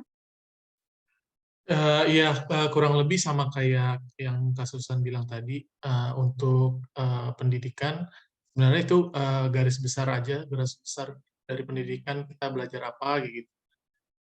Justru saya detailin di bagian pengalaman kerja. Jadi apa saja yang kita kerjakan selama di kantor tersebut gitu. Untuk silabus kan berarti lebih ke detail pendidikan ya. Itu nggak terlalu detail sih. Kalau misalkan memang sangat berhubungan dengan SDG, kemungkinan bagus juga untuk didetailkan. Iya. Oke, terima kasih Kak Susan dan Kak Dio. Lanjut nih ke pertanyaan kedua, masih tentang kerja dan CV dari Elgin ya. Mudah-mudahan saya tepat nih membacakan namanya. Pertanyaannya adalah, apakah referee untuk proof of work dan leadership boleh dari orang yang sama? Karena kebetulan founder organisasi dan pekerjaannya orang yang sama. Gitu. Silakan Kak Dio atau Kak Susan. Iya, aku jawab duluan kali ya, Kak Susan. Soalnya ini persis banget kayak aku sendiri. Aku dulu bekerja di startup, atasan sama ownernya sama. Itu saya cantumin di 2 bukti itu. Jadi di bukti kerja sama di leadership juga saya cantumin dari orang yang sama. Jadi itu bisa. Ya, untuk Kak Susan mau nambahin? Tambahan Kak Susan? Ya, sama juga dengan Dio. Kebetulan dari saya sendiri, proof of leadership dan work itu dari atasan yang sama. Jadi dari kami sendiri, dari pengalaman tidak ada masalah ya, jika itu diberikan oleh orang yang sama. Seperti itu Oke. jawabannya. Terima kasih Kak Susan dan Kak Dio. Sekarang mungkin kita ke sesi tentang rekomendasi ya. Ada beberapa pertanyaan juga akan saya bacakan. Yang pertama ini dari Ira tentang rekomendasi. Apakah harus ditulis tangan dalam mengisi rekomendasi agar bisa lebih otentik atau bisa diketik? Silahkan Kak Bianto atau Kak Juni untuk menjawab. Dua-duanya nggak masalah sebenarnya sih, cuma saran saya diketik saja karena nanti kan dibaca oleh teman-teman dari SI ya. Jadi kalau diketik itu lebih jelas dan sebagainya. Otentik sendiri itu bisa dilihat dari bentuk stempelnya, tanda tangan dan sebagainya. Jadi tidak harus ditulis tangan.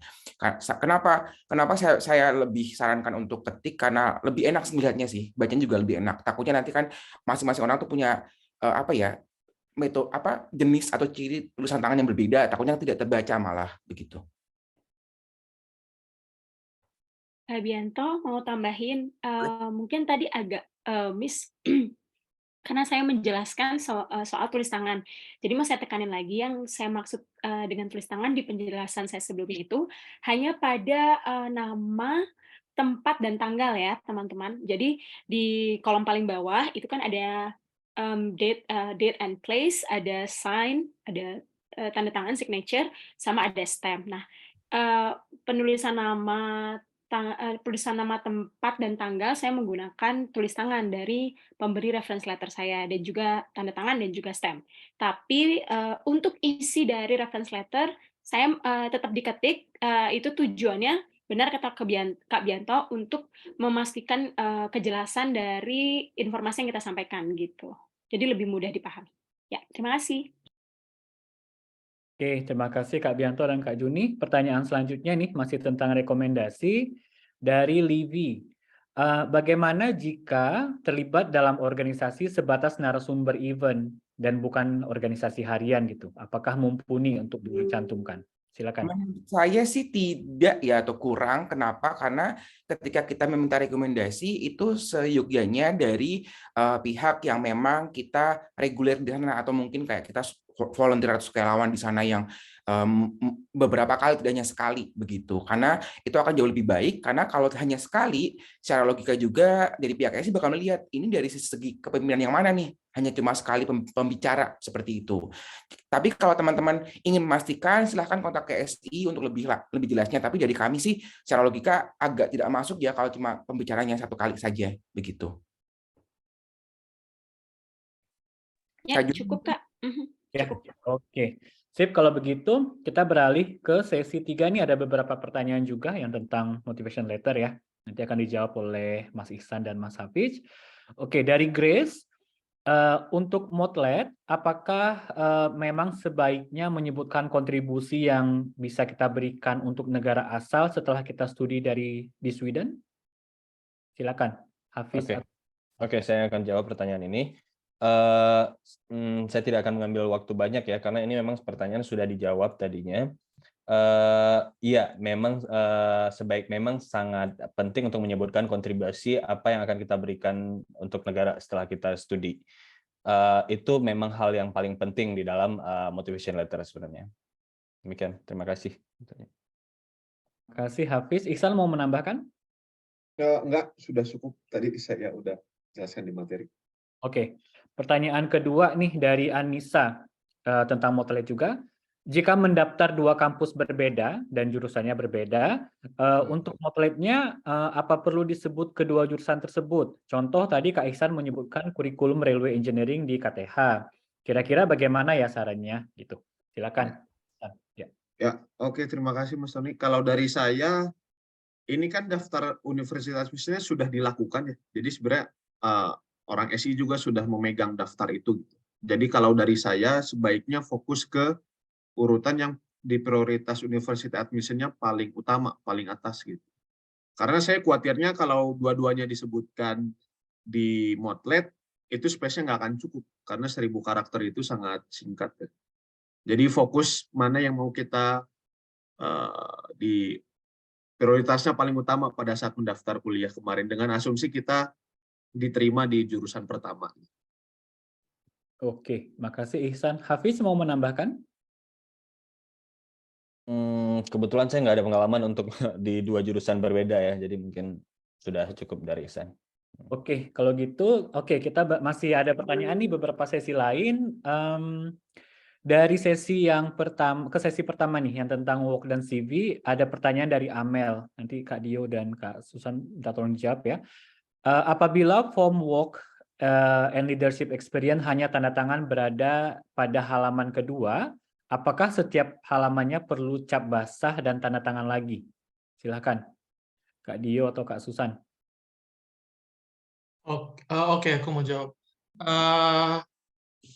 Kalau dari pengalaman-pengalaman sebelumnya, ada baiknya kan karena pas kita nulis, dia akan bakal panjang dan bakal jadi 2 halaman gitu.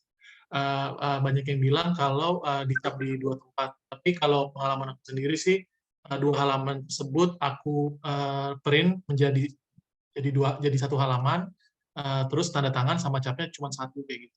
Tapi ada kalau misalkan dia ada 2 halaman di PDF, ada baiknya sih dicap dua-duanya gitu. Jadi di template-nya kan di bawahnya ada kayak kolom kosong. Nah, di situ bisa dicap lagi sama di tanda tangan lagi di situ. Kayak gitu sih. Oke. Kak Susan mau nambah? Kak Susan ada tambahan? Oke, kebetulan kalau saya sendiri pengalamannya beda ya. Kalau saya itu proof of leadership-nya itu 2 halaman, tapi saya nggak cap tiap halaman sih. Jadi mungkin lebih jelasnya bisa dikonfirm ke SI kali ya. Oke. Soalnya kalau saya Terima kasih. enggak. Heeh. Terima kasih Kak Susan. Ada pertanyaan lagi nih, mumpung masih Kak Susan dan Kak Dio. Apakah untuk role mengajar termasuk ke leaders experience juga enggak? Mengajar. Oke, aku jawab dulu. Ya. Kalau untuk ngajar sendiri sih, menurut saya kayaknya enggak, kecuali kalau misalkan dia ngajar sekaligus mengkoordinasi pengajar-pengajar yang lain. Nah itu kalau menurut saya ada pengalaman leadership di situ. Oke.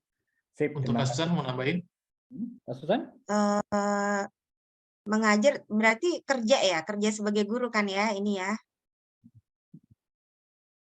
Ya, asumsinya begitu. pertanyaannya. Oke.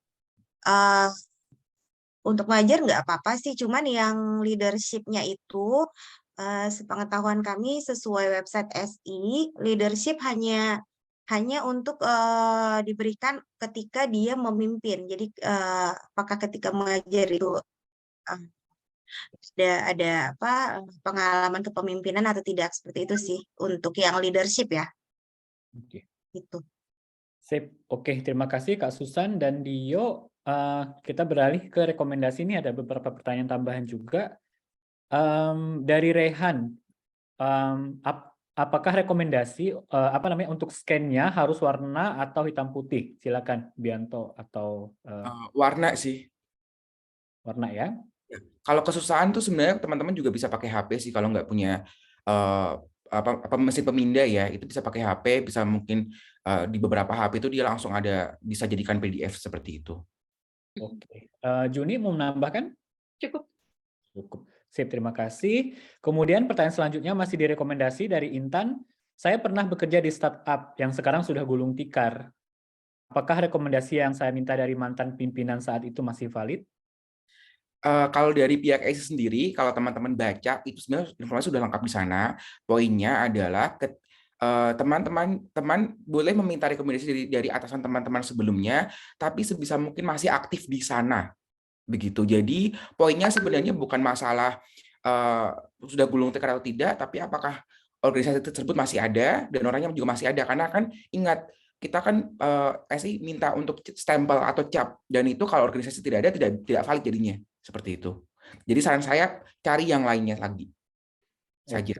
Atau mungkin kalau memang teman-teman pengalamannya di situ sudah 3 tahun dan tidak ada pengalaman lagi, silahkan kontak SI untuk lebih lanjutnya dan konfirmasi ke mereka saja. Begitu. Mbak Kak Juni, ada tambahan? Sudah cukup Kak, jelas dari Kak Bianto. Terima kasih. Terima kasih Juni dan Bianto. Nah ini selanjutnya pertanyaan tentang Motlet nih, Hafiz dan Ihsan ya. Mengenai kontribusi yang akan dijelaskan di Motlet, lebih baik dijelaskan dengan skop teknis atau baiknya skopnya lebih luas? Ini dari Safa pertanyaannya. Ya. Oke, makasih Kak Tony. Ini memang agak tricky. Ini memang berdasarkan ini ya. Ini memang tricky karena memang membutuhkan, maksudnya tergantung dari gimana struktur dari penjelasan yang akan disampaikan di jawaban, apa itu deduktif atau induktif. Memang bagus, teknis bagus, tapi jangan sampai terlalu teknis sampai si tim seleksinya itu tidak bisa memahami apa yang ada di ini. Mungkin memang terlalu teknis karena kita nggak tahu background dari penilai dari essay yang akan kita sampaikan. Terlalu general bagus, terlalu general juga akan terkesan bertele-tele ya. Jadi memang perlu peer review itu perlu. Apakah orang yang berbeda dari field yang dari spesifik jurusan yang kita tuju itu bisa memahami apa yang kita sampaikan atau tidak, apakah itu terlalu general, memang itu perlu terus di review. Mungkin itu dari saya. Sampaikan. Terima kasih Hafiz. Ihsan ada tambahan? Ya, ada tambahan sedikit dari saya. Perlu dijelaskan secara teknis, tapi dalam cakupan teknis yang masih bisa dimengerti orang luar. Kalau dari saya kan saya menuliskannya contohnya improve quality railway system dan mendukung railway project di Indonesia gitu. Itu kan sudah teknis mendukung improve quality dan project, tapi masih bisa dimengerti oleh orang awam gitu. Atau misalnya dari yang lain, dia contohnya mendevelop atau mengembangkan pre-service dan in-service pedagogical training dengan course guidelines, bla bla bla, dengan training bla bla bla gitu. Itu kan orang yang baca itu masih akan punya pemahaman sedikit, oh dia mau mengembangkan kurikulum baru atau mengembangkan cara metode belajar baru gitu. Tapi tidak yang terlalu general seperti saya ingin berkontribusi di bidang pendidikan pada guru apa gitu kan, itu kurang jelas juga gitu. Jadi menurut saya itu ya tadi tengah-tengah ya. Oke, tengah-tengah ya, moderasi ya, Ihsan ya. Oke, terima kasih kawan-kawan. Ini waktu sesi pertama sudah habis. Banyak saya pertanyaan nih, tapi mohon maaf nggak bisa di-cover semua. Kita buka sesi kedua ya. Mungkin nanti kalau ada sisa waktu berlebih, kita akan bacakan lagi nih, ada beberapa pertanyaan penting di akhir sesi kedua. Tapi saya ingin undang kawan-kawan untuk bertanya langsung. Untuk sesi kedua ini kita punya waktu sekitar 19 menit. Silahkan kawan-kawan. Dan mohon maaf kawan-kawan, nanti pertanyaannya tolong langsung straight to the point dan kemudian tidak mengulang pertanyaan yang sudah dijawab sebelumnya gitu ya. Oke, saya langsung undang sesuai dengan apa yang ada di layar saya. Ini yang pertama kali Haryanto. Haryanto ya, silakan. Terima kasih, langsung saja. Untuk sangat menarik untuk hari ini ya, tapi karena suruh langsung saja saya tanya, untuk yang ada pengalaman nggak yang ada terjemahan tadi untuk recommendation letter, karena saya tidak ada keatasan yang bisa bahasa Inggris, berarti nanti bahasa Inggris dulu, kemudian baru dilampirkan bahasa Indonesianya, begitu mungkin gambaran saya. Apakah ada yang sudah punya pengalaman itu? Kemudian yang kedua berarti kan untuk pertanyaan, apakah perlu diterjemahkan pertanyaan-pertanyaan dari SI, format SI, kemudian baru jawaban dalam bahasa Indonesia itu dari atasan saya, kemudian nanti saya mencantumkan yang dari penerjemah tersumpah tadi yang dari penerjemahannya. Itu pertanyaan pertama. Yang kedua, ini mungkin juga apakah sudah ada kira-kira dari teman-teman di Indonesia ini yang berapa persentase yang lolos kampus diterima di SI-SGP? Apakah yang pengalamannya lolos kampus semua diterima, ataukah ada yang teman yang lolos kampus tapi tidak diterima gitu? Itu yang kedua. Oke, Mas Haryanto, mohon maaf, dua dulu mungkin ya, biar kita kasih Oke, kesempatan untuk kawan-kawan yang lain juga bertanya. Oke, siap. Silahkan.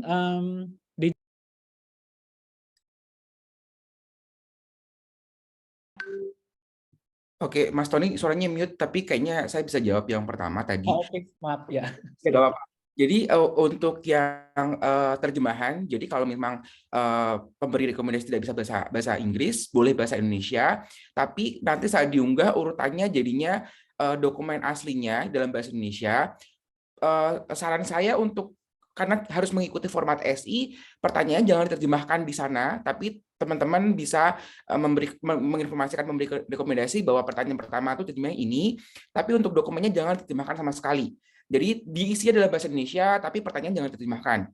Nanti setelah meminta penerjemah tersumpah untuk menerjemahkan dokumen dari teman-teman, saat pengunggahan itu urutannya, kalau saya baca tadi terakhir di formatnya itu dokumen asli dalam bahasa Indonesia, dokumen format SI dengan jawaban dalam bahasa Indonesia, kemudian berikutnya itu dokumen terjemahan langsung. Karena ini minimal 2 rekomendasi, jadi teman-teman harus menggabungkan 4 dokumen, maksimal 2 halaman, jadi sekitar total 8 halaman untuk recommendation letter atau surat rekomendasi. Begitu, Mas Tony.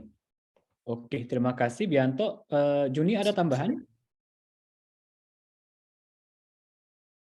Sorry Kak, cukup. Sudah jelas dari Kak Bianto. Ya, terima kasih. Kita mungkin langsung beralih ke penanya kedua ya. Dian Permatasari, silahkan pertanyaannya ditujukan ke sesi mana dan langsung satu pertanyaan dulu ya Mbak Dian. Terima kasih. Iya, selamat sore Kak. Saya ingin tanya ke Kak Bianto tentang letter of reference atau work experience form.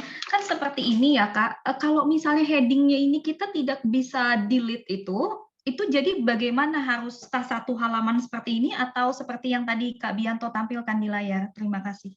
Iya, Mbak, itu sebenarnya bisa di-delete kan, itu itu kan ada diisi manual tuh. Nah, nanti saat sudah dicetak dan sebagainya kan ada tanda tangan dan cap itu juga perlu kan, wajib di sana kan.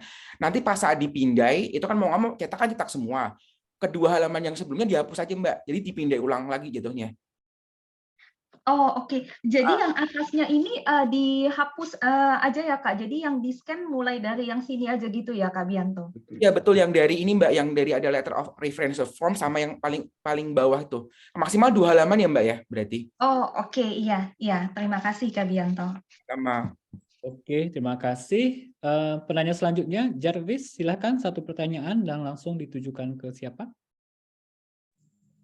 Halo, selamat sore. Ya, silakan. Ya, ini saya mau tanya, kalau nanti kan pembukaan tanggal 10 Februari ya, Kak. Maksud saya ini pembukaannya untuk semua S1, S2, S3 atau beberapa jenjang universitas saja? Oke, terima kasih. Saya izin jawab, Agusta, beasiswa SI khusus untuk master saja ya. Jadi tanggal 10 Februari itu beasiswanya dibuka hanya untuk master saja, seperti yang tadi sudah dijelaskan di slide. Oke, lanjut ke selanjutnya, mungkin ke Fatia, silahkan. Satu pertanyaan langsung ditujukan ke siapa? Silahkan. Ya, oke. Sebenarnya mau nanya ke semuanya sih, Mas. Terima kasih sebelumnya. Yang ada di chat tadi, saya nanya apakah ada dari teman-teman di sini yang punya pengalaman mengkombinasikan antara digital signature sama traditional stamp, sama yang mencantumkan email pribadi dari yang memberikan letter of reference gitu. Itu aja sih. Thank you. Oke, ada yang bisa menjawab, kakak-kakak, silakan. Ya, aku mau jawab sih. Ya, Kalau silakan. untuk aku sendiri kan dikasih dari 2 orang pemberi, yang satu karena kantor sebelumnya jadi susah untuk ketemu dan masih WFH waktu itu, jadi dia pakai tanda tangan sama stempel digital. Untuk yang kantorku yang waktu itu kerja pakai basah. Jadi kalau tahun lalu sih bisa ya, tapi di make sure lagi apakah masih valid, karena sekarang karena pandemi udah selesai atau gimana gitu, mungkin digital udah nggak berlaku lagi atau gimana, di make sure lagi aja kayak gitu. Dipastikan ke pihak SI aja sih, Mbak, karena kan udah berbeda ya kondisi sekarang dan sebelumnya. Saya juga sama dengan Mas Dio, satu tanda tangan basah, satu digital, karena yang bersangkutan juga tidak di Indonesia, jadi mau nggak mau digital, begitu. Nah, itu tolong dipastikan lagi aja ke pihak SI untuk tahun ini, begitu. Mengenai... Saya tambahan sedikit boleh, Mas Tony? Silakan, Ihsan. Ya, saya tambahan sedikit berkaitan dengan tadi email pribadi. Saya salah satu surat rekomendasi saya tahun lalu dari organisasi sosial di luar, capnya menggunakan cap organisasi, tetapi emailnya email pribadi dari Bapak yang bersangkutan gitu. Email pribadi itu maksudnya pakai Gmail, dan itu nggak masalah di kasus saya tahun lalu ya. Sip, terima kasih Ihsan. Clear ya jawabannya, Mbak Fatia. Vanessa Maria, silakan. Halo, ya sore semuanya, makasih Kak. Mau ke Kak Ihsan atau Kak Hafiz nanya tentang motivation letter. Untuk motivation letter, apakah bisa mengangkat value yang didapatkan, maksudnya keresahan yang dilihat atau didapatkan dari organisasi atau pekerjaan sebelumnya dibandingkan dari tempat kerja sekarang? Kalau Kak Ihsan kan kebetulan banget dia di railway, jadi cocok gitu sama untuk motivation studi, bidang studinya. Terima kasih. Silakan Ihsan atau Hafiz.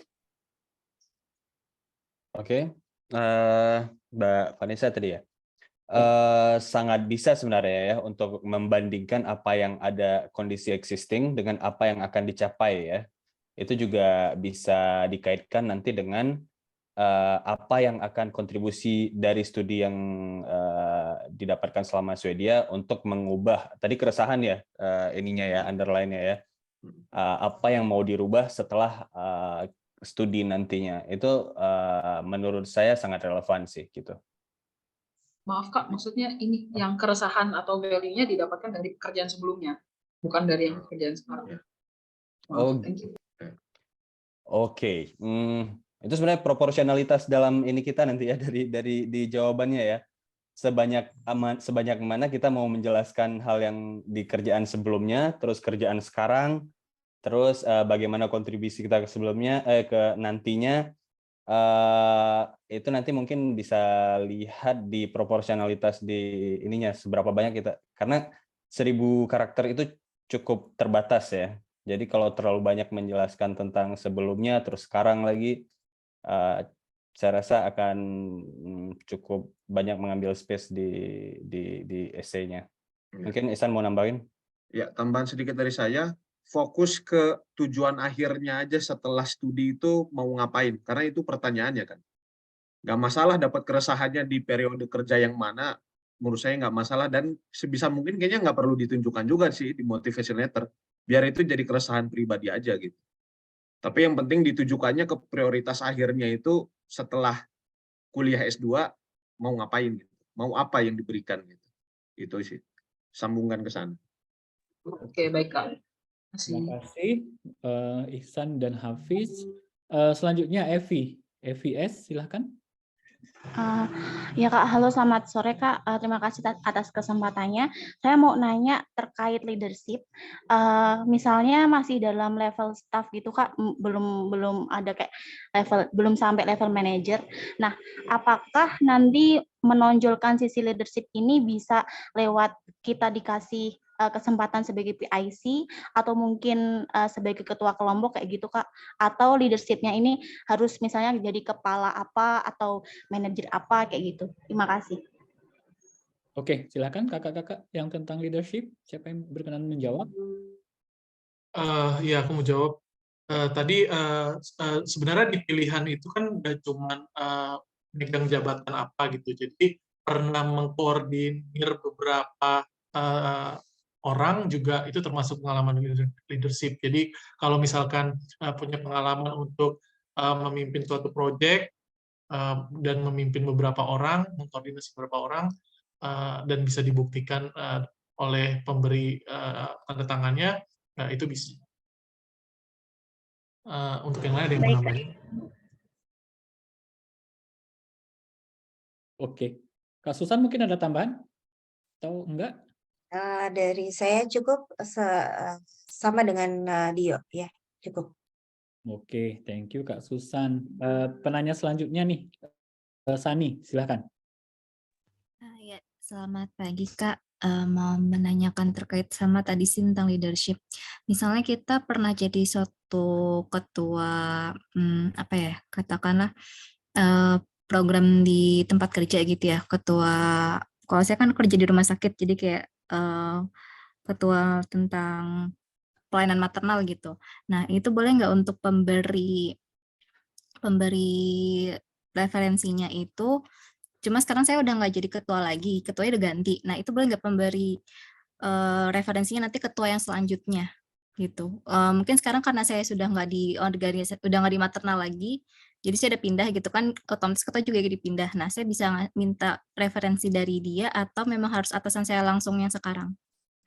Oke, terima kasih. Kak Susan atau Kak Dio mungkin bisa jawab?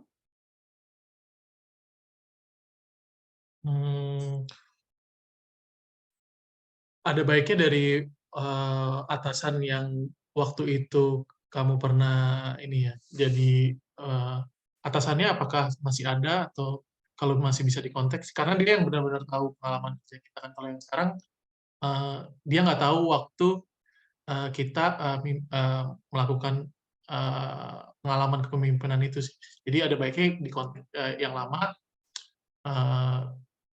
dia yang ngasih rekomendasi dan ya di stem pakai stem organisasi kayak gitu.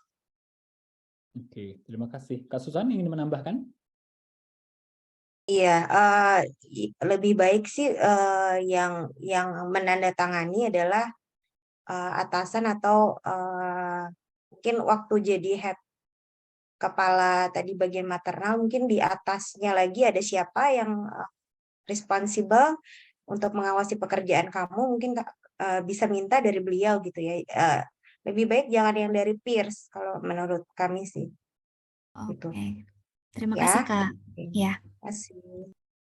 Sip, terima kasih. Ini masih ada satu, kayaknya tadi sudah dipanggil ya, Jarvis. Nggak ada ya, kayaknya ya. Oke, kita masih ada waktu beberapa menit nih. Mungkin saya akan melanjut dengan membacakan beberapa pertanyaan dari chat ya.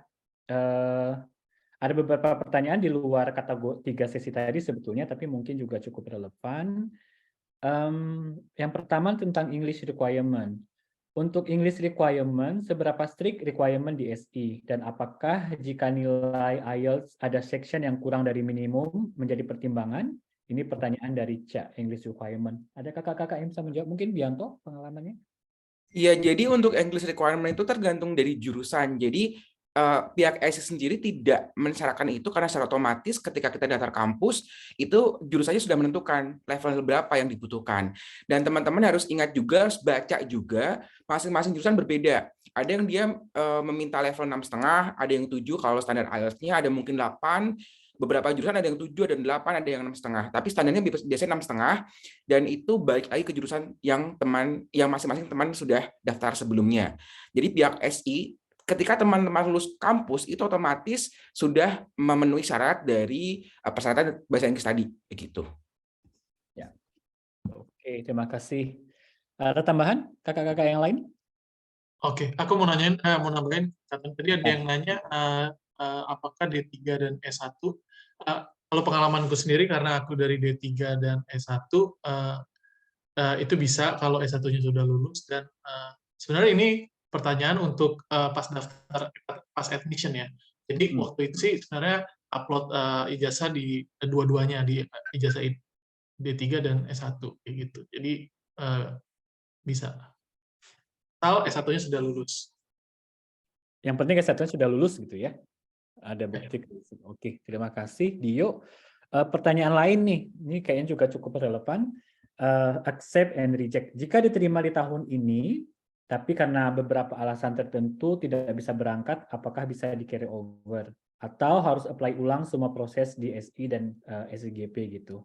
Karena dia bilang, tadi saya notice di bulan Maret, SI juga ternyata melakukan screening, bukan hanya portal untuk connect ke universitas. Ada kakak-kakak yang bisa menjawab? Ini tentang deferral ya berarti ya. Dan Oke. Mungkin aku coba jawab dulu ya. Kalau setahu saya sih deferral scholarship itu bisa kalau misalnya kamu ada sakit berat atau apa yang bisa bikin kamu nggak bisa ikut scholarship tahun ini. Tapi untuk alasan lain sih saya mungkin teman-teman lain ada knowledge. Tapi setahu saya sih kalau alasannya sakit bisa. Tapi kamu juga harus apply ke SI-nya. Gitu. Ya, setahu saya juga bisa, tapi ada syarat khusus dan itu teman-teman harus konfirmasi ke SI. Karena kalau sakit setahu saya ada beberapa juga alasan yang lain, cuma untuk lebih rincinya, lebih pastinya teman-teman kontak ke SI karena itu informasinya takutnya berubah begitu. Tapi ya kalau teman-teman memang ada rencana tahun ini kayaknya nggak bisa deh, jangan daftar. Jadi mending tahun depan begitu. Karena kalau udah defer kalau nggak salah sekali saja, tapi ya nggak tahu tiap tahun tuh takutnya berubah-berubah sih gitu. Oke. Tambahan dari saya yang bisa defer beasiswa itu hanya maternity selain sakit juga ada tambahan maternity leave atau cuti melahirkan bagi perempuan yang mungkin kira-kira dalam periode setahun ke depan akan melahirkan gitu ya. Tapi yang jelas kalau kampusnya tidak diterima sudah pasti SI-nya juga tidak diterima gitu. Karena SI hanya akan meloloskan orang-orang yang sudah diterima kampus terlebih dahulu gitu. Jadi nggak mungkin ada kasusnya kampusnya tidak lolos tapi SI-nya lolos gitu. Itu nggak mungkin sih. Itu aja paling tambahannya. Terima kasih ya jawabannya. Sorry, saya mau nanggepin langsung, boleh nggak? Silakan, kita ada waktu 1 menit. Silakan, dengan siapa? Oh ya, saya dengan Ica yang tadi nanya tentang English requirement sama yang deferral ya.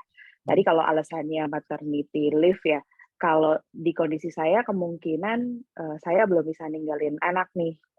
Itu apa bisa jadi excuse juga ya? Misalnya yang periode sekarang kan buat Atum berarti kan September ya. Atau mungkin nggak sih bisa dimundurin dikit gitu bulannya jadi yang siklus di kuarter ke-1 atau ke-2 di tahun 2024 berarti ya. Atau mungkin ada yang pernah punya pengalaman serupa nggak ya? Kira-kira. Terima kasih sebelumnya. Terima kasih. Ada kawan-kawan yang berkenan menjawab? Kalau saran saya tunda dulu aja ya Mbak, kalau memang tidak bisa ditinggal ya, karena Kalau untuk anak, setahu saya tidak bisa kalau misalnya tidak spesifik kasusnya. Tapi takutnya kami salah, mohon tanya ke SI saja Mbak gitu. Jadi karena kami tidak punya wewenang untuk itu gitu. Jadi daripada kami salah menginformasikan, kalau misalnya memang sudah melihat mendaftar tahun ini dan memang ada informasi seperti ini, sampaikan saja ke SI. Dan mereka sangat terbuka kok Mbak, begitu. Oke. Oh, oke. Ya, makasih ya. Terima kasih banyak teman-teman atas penjelasannya. Kita sudah sampai nih di penghujung acara, kebetulan 10.55 ya, atau 4.55 waktu Indonesia, saya lupa. Oke. Kita bisa langsung mungkin tutup. Terima kasih banyak teman-teman semua atas partisipasi aktifnya hari ini, terutama kepada kakak-kakak narasumber, kepada kawan-kawan PPI yang juga membantu pelaksanaan acara ini, dan tentunya ke Kedutaan Swedia ya, yang tadi juga sudah memberi motivasi ke kita gitu untuk mendaftar. Sekedar mengingatkan bahwa kalau ada pertanyaan atau informasi yang kawan-kawan butuhkan lebih lanjut tentang pendaftaran beasiswa SGP, bisa menghubungi rekan kami bianto.rebin@gmail.com. Nanti beliau akan merespon gitu ya terhadap pertanyaan kawan-kawan. Nah, sebelum kita tutup nih, boleh nggak ya kita minta satu lagi foto bareng kita semuanya? Bolehkah? Ya, minta tolong kawan-kawan untuk membuka kameranya, boleh, karena tadi waktu kita foto di sesi pertama tuh masih banyak yang blank, tidak terbuka kameranya, jadi fotonya hasilnya nggak begitu maksimal. Oke, kita ada 4 halaman, boleh kawan-kawan nyalakan dulu kameranya. Oke, tampilkan senyum termaksimalnya. Mbak Sani, boleh dibuka kameranya? Laptopnya kayak agak bermasalah deh. Oke, baik. Oke, kalau gitu siap-siap kawan-kawan, hitungan ketiga ya. 1, 2, 3. Oh, maaf. Harus ulang. Mohon maaf. Aduh, maaf nih. Sorry, harus diulang nih sepertinya. Maaf ya, ini kadang-kadang laptopnya. Oke, maaf. 1, 2, 3.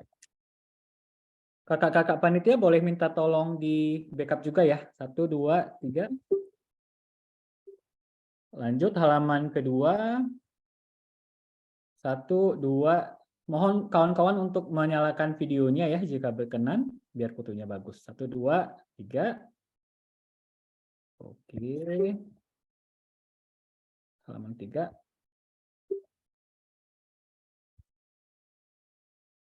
Oke, udah semua.